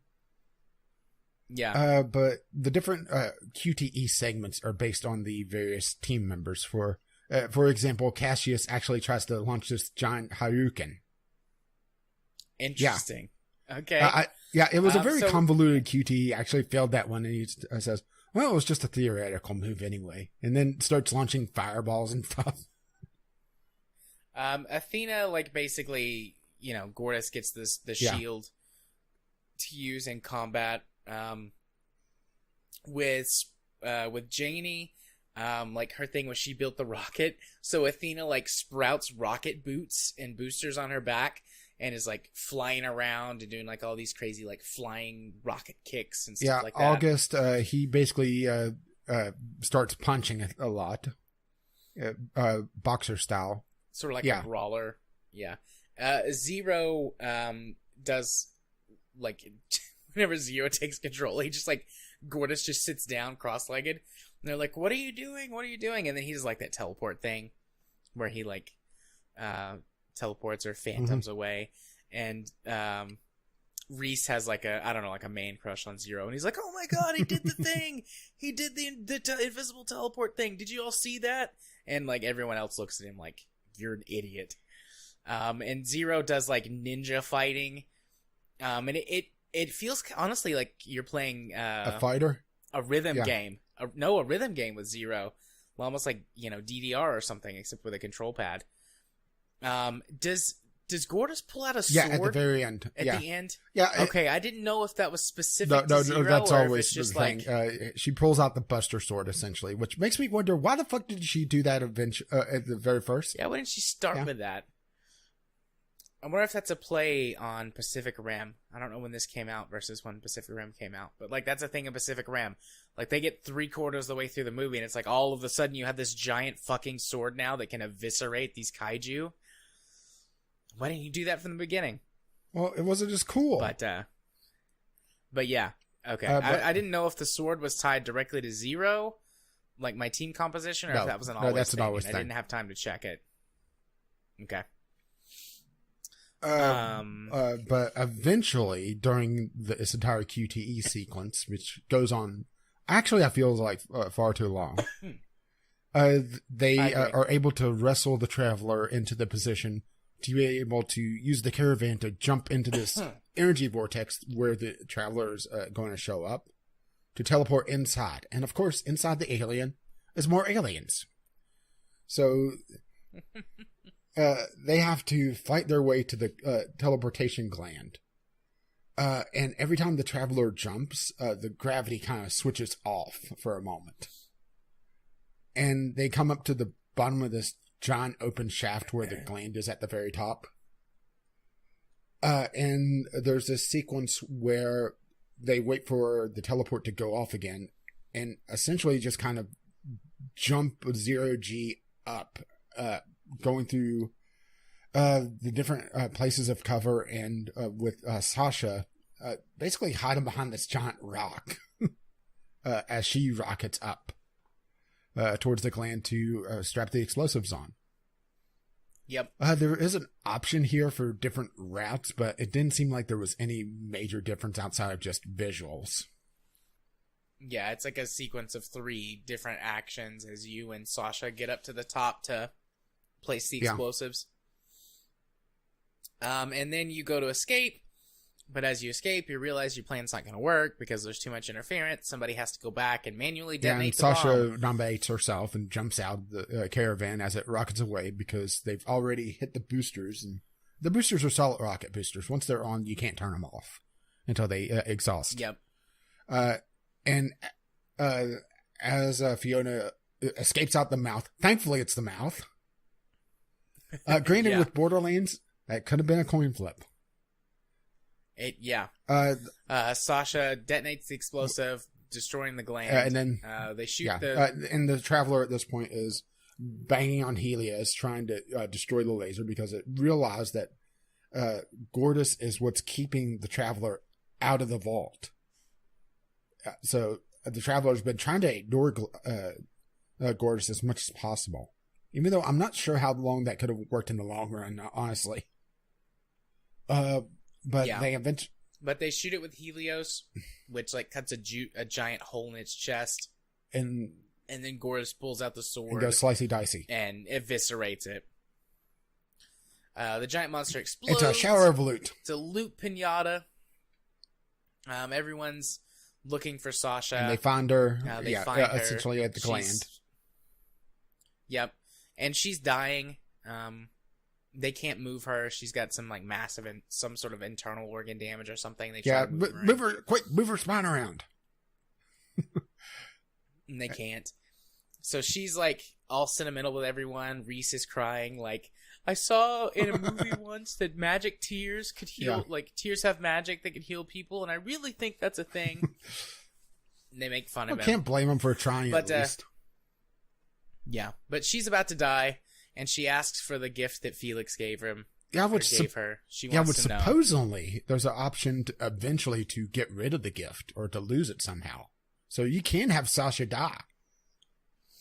Oh wow. Probably. I would say that would happen in chapter 4 when you go through the metal either detector. That or whenever you peeked. Maybe took it.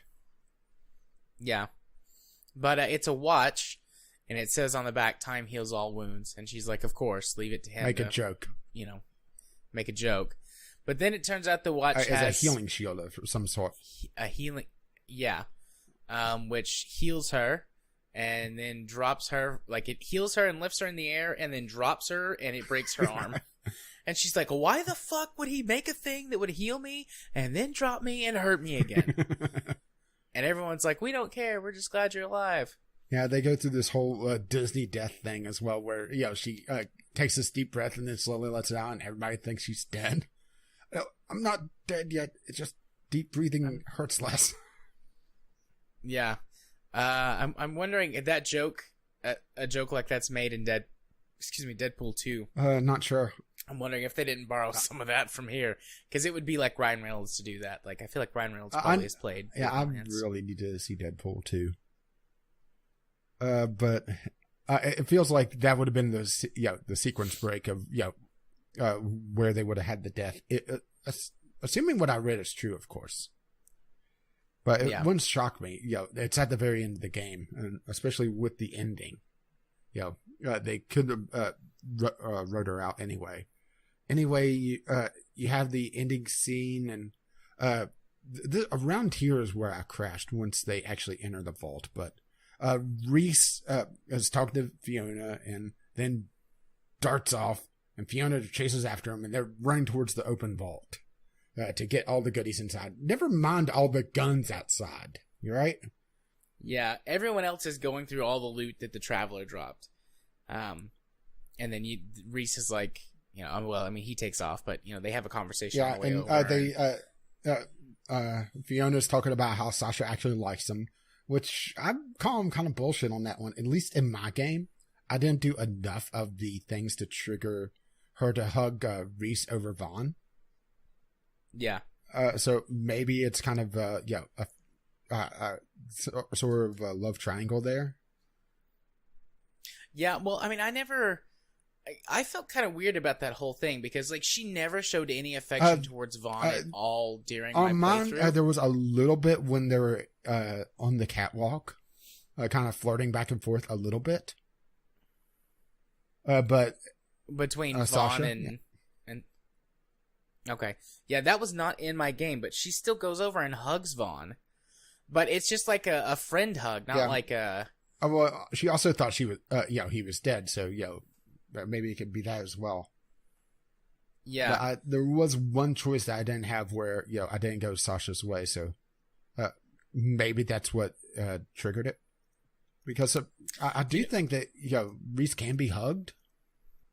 Yeah, but 91.1% shipped Reese and Sasha, so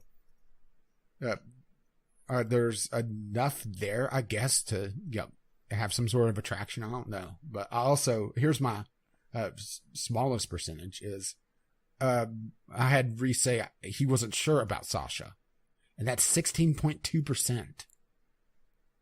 Well, like I said, outside of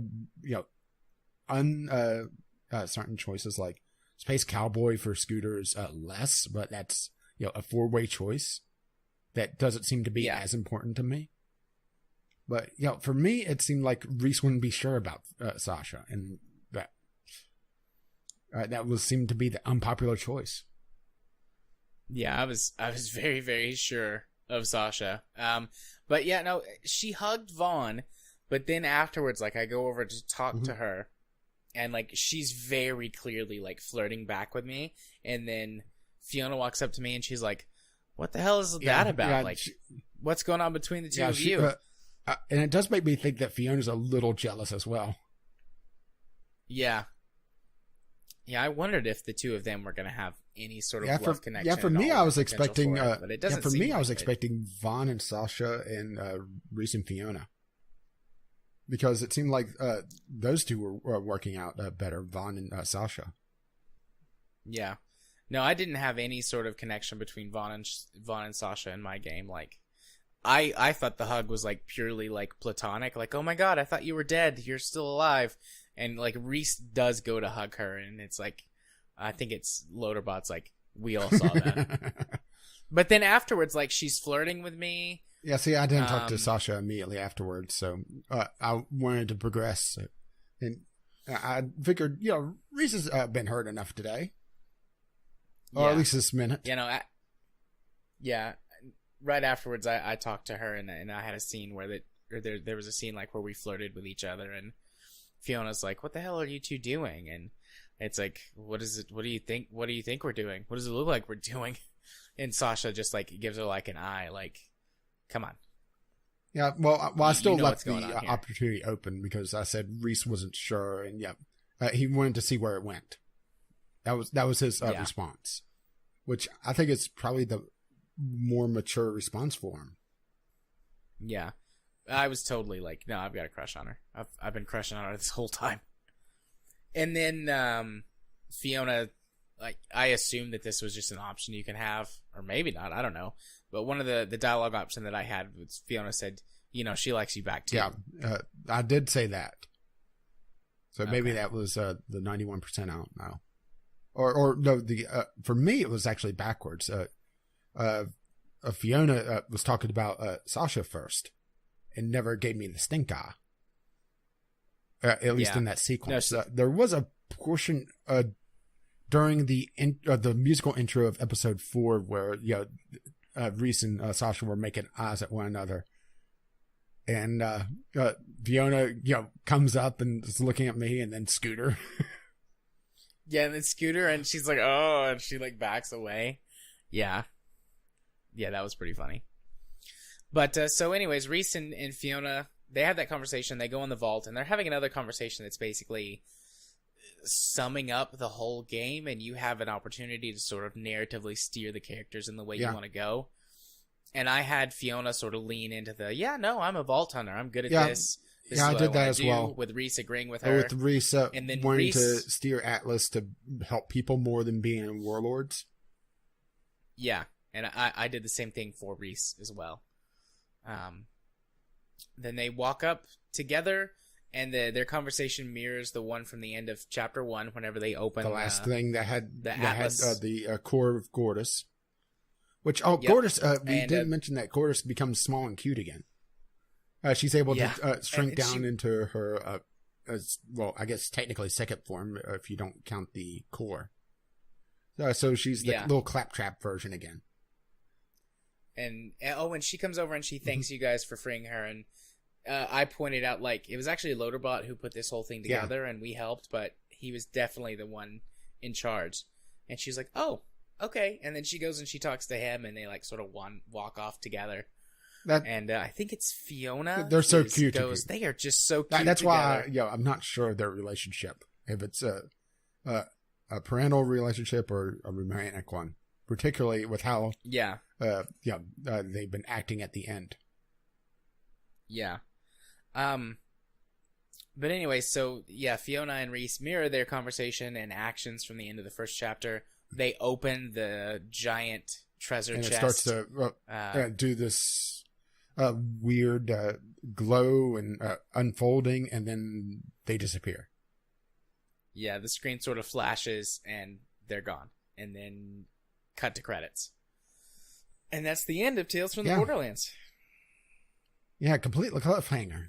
Which, do you think they'll actually do a season 2? Or I'm expecting this to tie into Borderlands 3, especially with how Scooter died. Yeah, I'd say this will tie into Borderlands 3. I don't know if they'll do a season 2. I mean, it indirectly ties into both Borderlands 2 and the pre-sequel. I mean, well, there's some combination of direct and indirect with characters showing up and events having happened. But as far as I know, there's no like influence exerted between the games on each other. But it's more than just like a little bit of Easter egg lore stuff. Like, it leans very heavily on the pre-sequel and Borderlands 2 for some of its storytelling. Well, they're basically talking about how Scooter's going to be expanding a lot more, which honestly he already did. So I always felt like they set up at the end of Borderlands 2 for almost an MMO, where the vaults were all throughout the universe. Yeah, I thought kind of the same thing too, but who knows? I mean, that might be what Borderlands 3 is going to do. Not necessarily an MMO, but you're going to go to other planets. Which honestly won't hurt my feelings. There's only so much they could do with Pandora. Yeah, same. But yeah, I don't know if there's going to be Tales from the Borderlands 2. I would guess not. Especially after this long. This was... Yeah. If there is a Tales from the Borderlands 2, it will probably be after Borderlands 3, tying it into other games. I do have to admit that them putting such important lore points. Granted, I realize Borderlands lore outside of people like us probably not that important, but people are going to be wondering what the hell happened to Scooter. Yeah. Or Helios. So overall, because that's another thing is that Helios. I was a little shocked that they destroyed Helios in this, especially with the DLC from Borderlands 2. Made it sound like that was going to be a prime target for at least a portion of Borderlands 3. Yeah. I mean, they might rebuild it, and there might be another Helios station. Maybe the next Helios. Like I mean, you never know. There's a smaller version of Helios and it's a lowercase h. That would be hilarious, and that would be perfectly fitting for Borderlands. And I'm totally stealing that joke from The Tick, by the way. Nice. So overall, yeah. I mean, we talked pretty overall before we got into the nitty gritty, but I like it. And after talking through it, I like it more than I did before we started talking. It hasn't bumped out. I don't think it's going to be very. It's going to be very tough to bump The Wolf Among Us. I'm really looking forward to the second season of that. Yeah, same. But I do like it more than when I went into it. Especially hearing that there were actually more than a couple of pretty big choice variations. I mean, not necessarily that they changed the overall story that much, but I mean, certain characters could come back, and certain characters went missing from the story earlier based on choices you made. They were a few very distinct and different. I mean, sequences. The entire starting sequence of episode 3. Yeah. There was it sounds like a pretty big difference in tone with interactions with some of the characters based on the choices you made, like particularly Handsome Jack. Like, we were like best buds up until I was like, no, you can't kill me and stuff a robot skeleton in my body. But you were saying he was very like passive aggressive. He was passive aggressive, and also towards the end before the big betrayal, he actually was trying to get some sympathy as well, talking about how everybody screwed him over. Yeah. He actually apologized to me. He was like, I went too far with you. Although I'm not sure if that was a real apology or not, because like right afterwards he jabbed the thing into my head and downloaded himself back to my brain. But like I said, he was apologizing I think for things he had done. For me, he was pissed. In that sequence, him talking about everyone was in the office beforehand. But I think this is probably the Telltale game that they've diverged a lot, or the most from the various choices. Granted, I'm not sure it really has a lot of replay value. Yeah, because probably not. You just look up the differences online or on the wiki. Because and damn, those QTEs can get tiresome.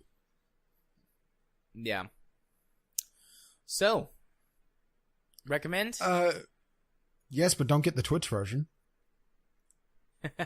Yeah, I also recommend it.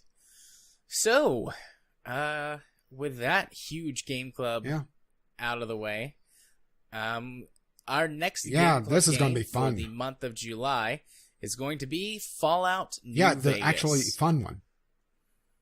Yeah. It has been a long time since I've played this game. I beat it, 2010, 2011, something like that. Because it came out around, 2009, 2008, 2009? I think so. And I beat it in 2010 or 2011. But I've never played the DLC, and I've never played it modded. Because I played it way back on the Xbox 360. Oh, the worst version. I mean, you can't argue that one, mods. I think the PS3 was the worst version. But yeah, the Xbox 360. Well, unmodded. I mean, the game without mods, period. Not great. So. And mods are on the table. I will say, probably shouldn't get anything absolutely insane. Yeah, I'm going mostly for bug fixes and performance enhancements. Yeah, a little bit of quality of life. And then the nudity mod. Obviously, the nudity mods. I mean, it only makes sense for some of the areas, right? Yeah. 2010, October. With the exception being Asia, which got in November 2010. Yeah.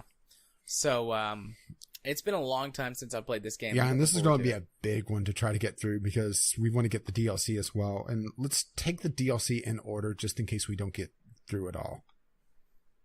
So that will be Old World Blues is third, The Lonesome Rose fourth. I'm blanking on the name of the first one, and I'm trying to look it up. Yeah, it's okay. But yeah, we'll do main game and then DLCs in their order, and just get through as much of it as we can. But yeah, I'm looking forward to it. Yeah, I would say if we don't get through a good amount of it, we may not want to make this a double, because this is a big one. And maybe even tackle it as 2 chunks, with the main game being one game club and the DLCs being its own. Yeah, we could do that. We'll see how we're doing maybe 2 or 3 weeks into July and make a call on that. Yeah, I think our plan should be try to get up to the close to the point of no return on the main story before hitting the DLC. Yeah. Because there is a very obvious point of no return. Yeah. So, there is one news topic we said we would definitely talk kind of about have to. Just how relevant it was. So, but given the time, let's get through it. Yeah, very quickly.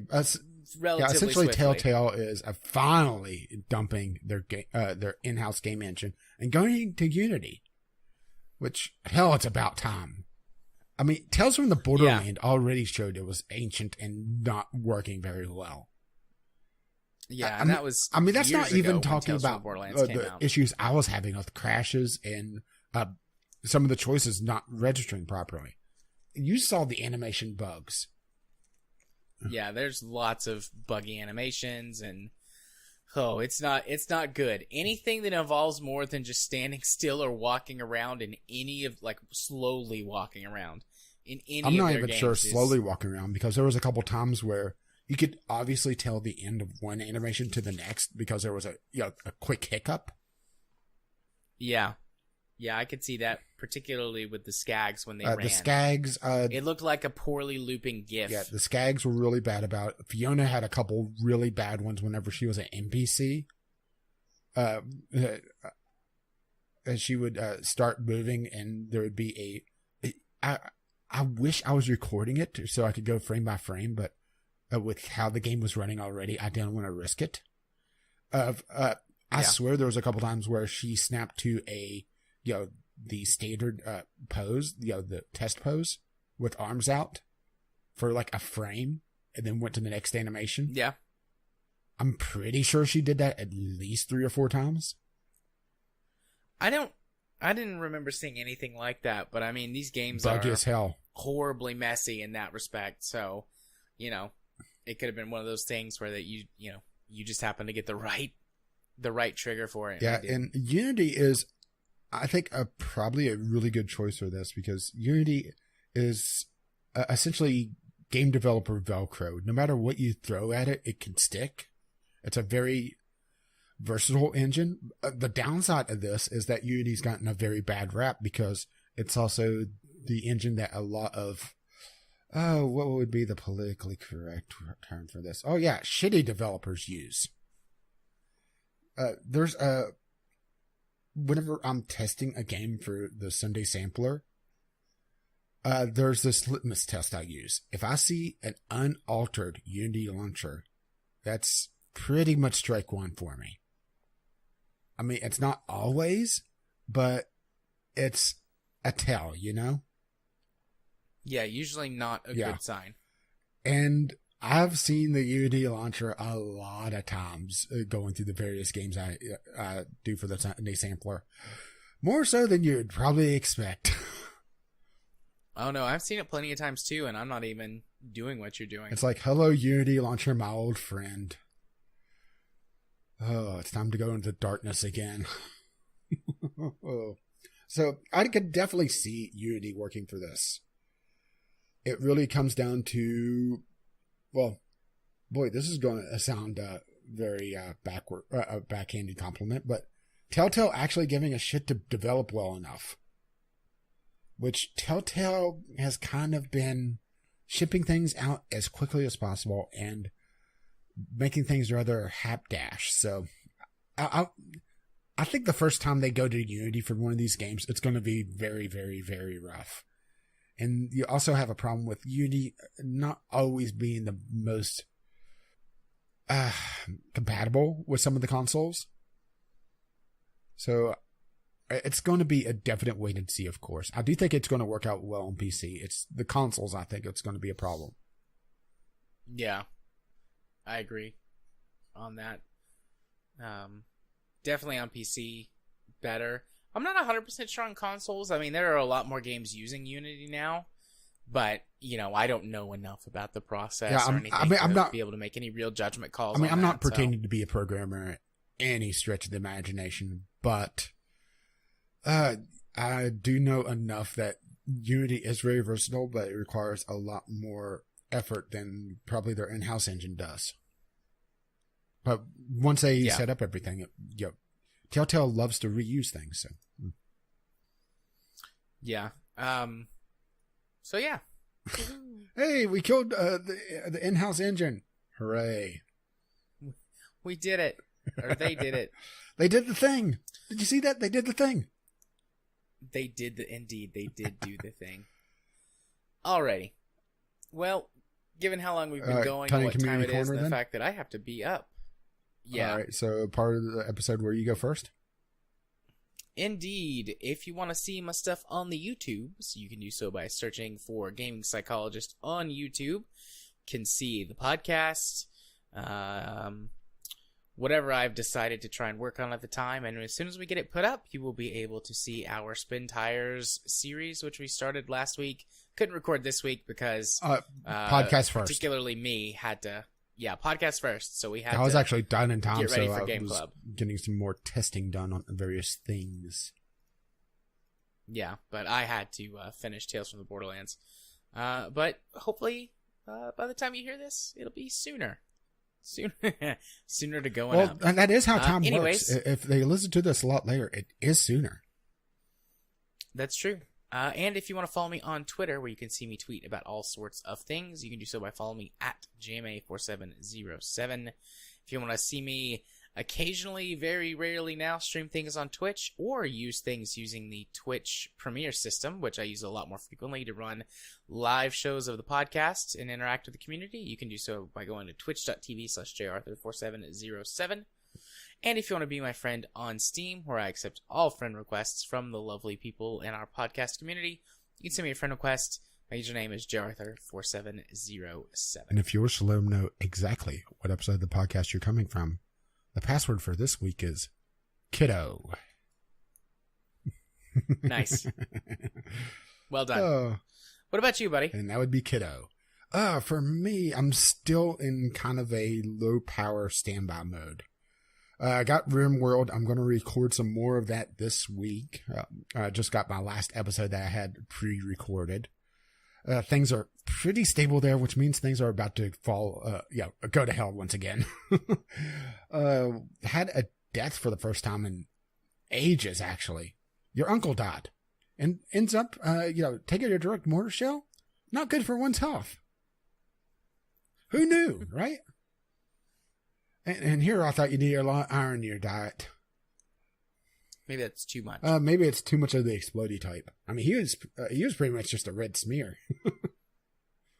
But outside of RimWorld, going to try to get the Sunday Sampler back up and running. I didn't have time to do it because of the Gameclub episode, of course.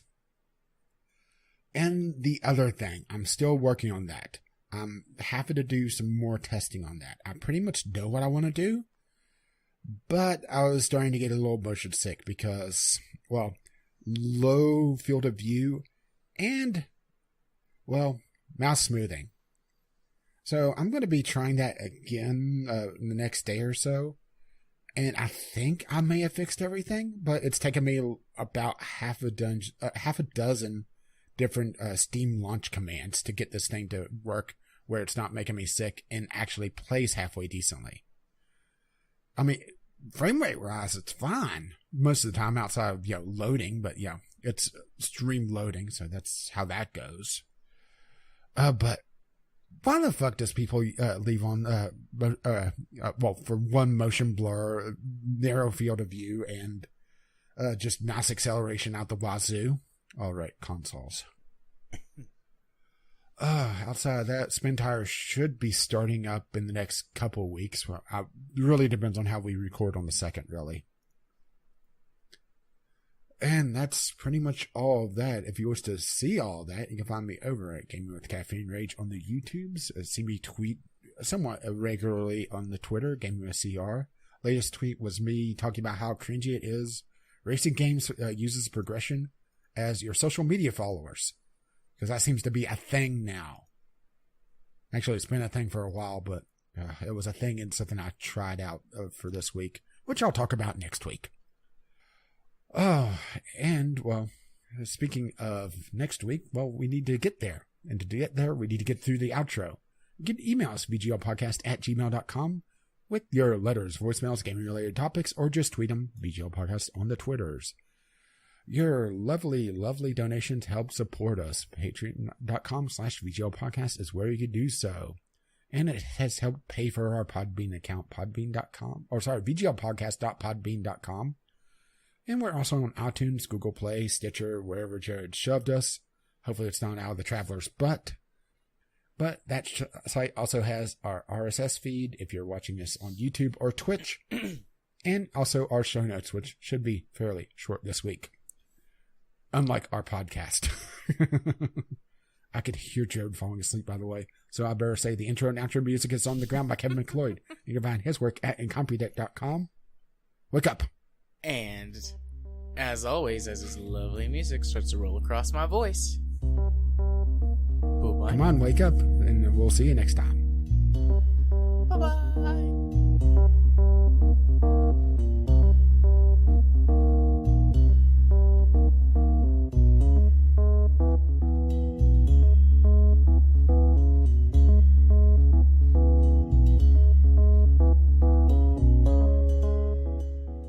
Do you think they're going to a new universe for the next Borderlands? And the Traveler is taking us there? Or maybe we're just going to Disney World. Yo, take on the House of Mouse. I would be okay if Borderlands went to Disney World. Hey, it has to be more exciting than Kingdom Hearts 3. Huh? Oh boy. We're going to go fuck them up here.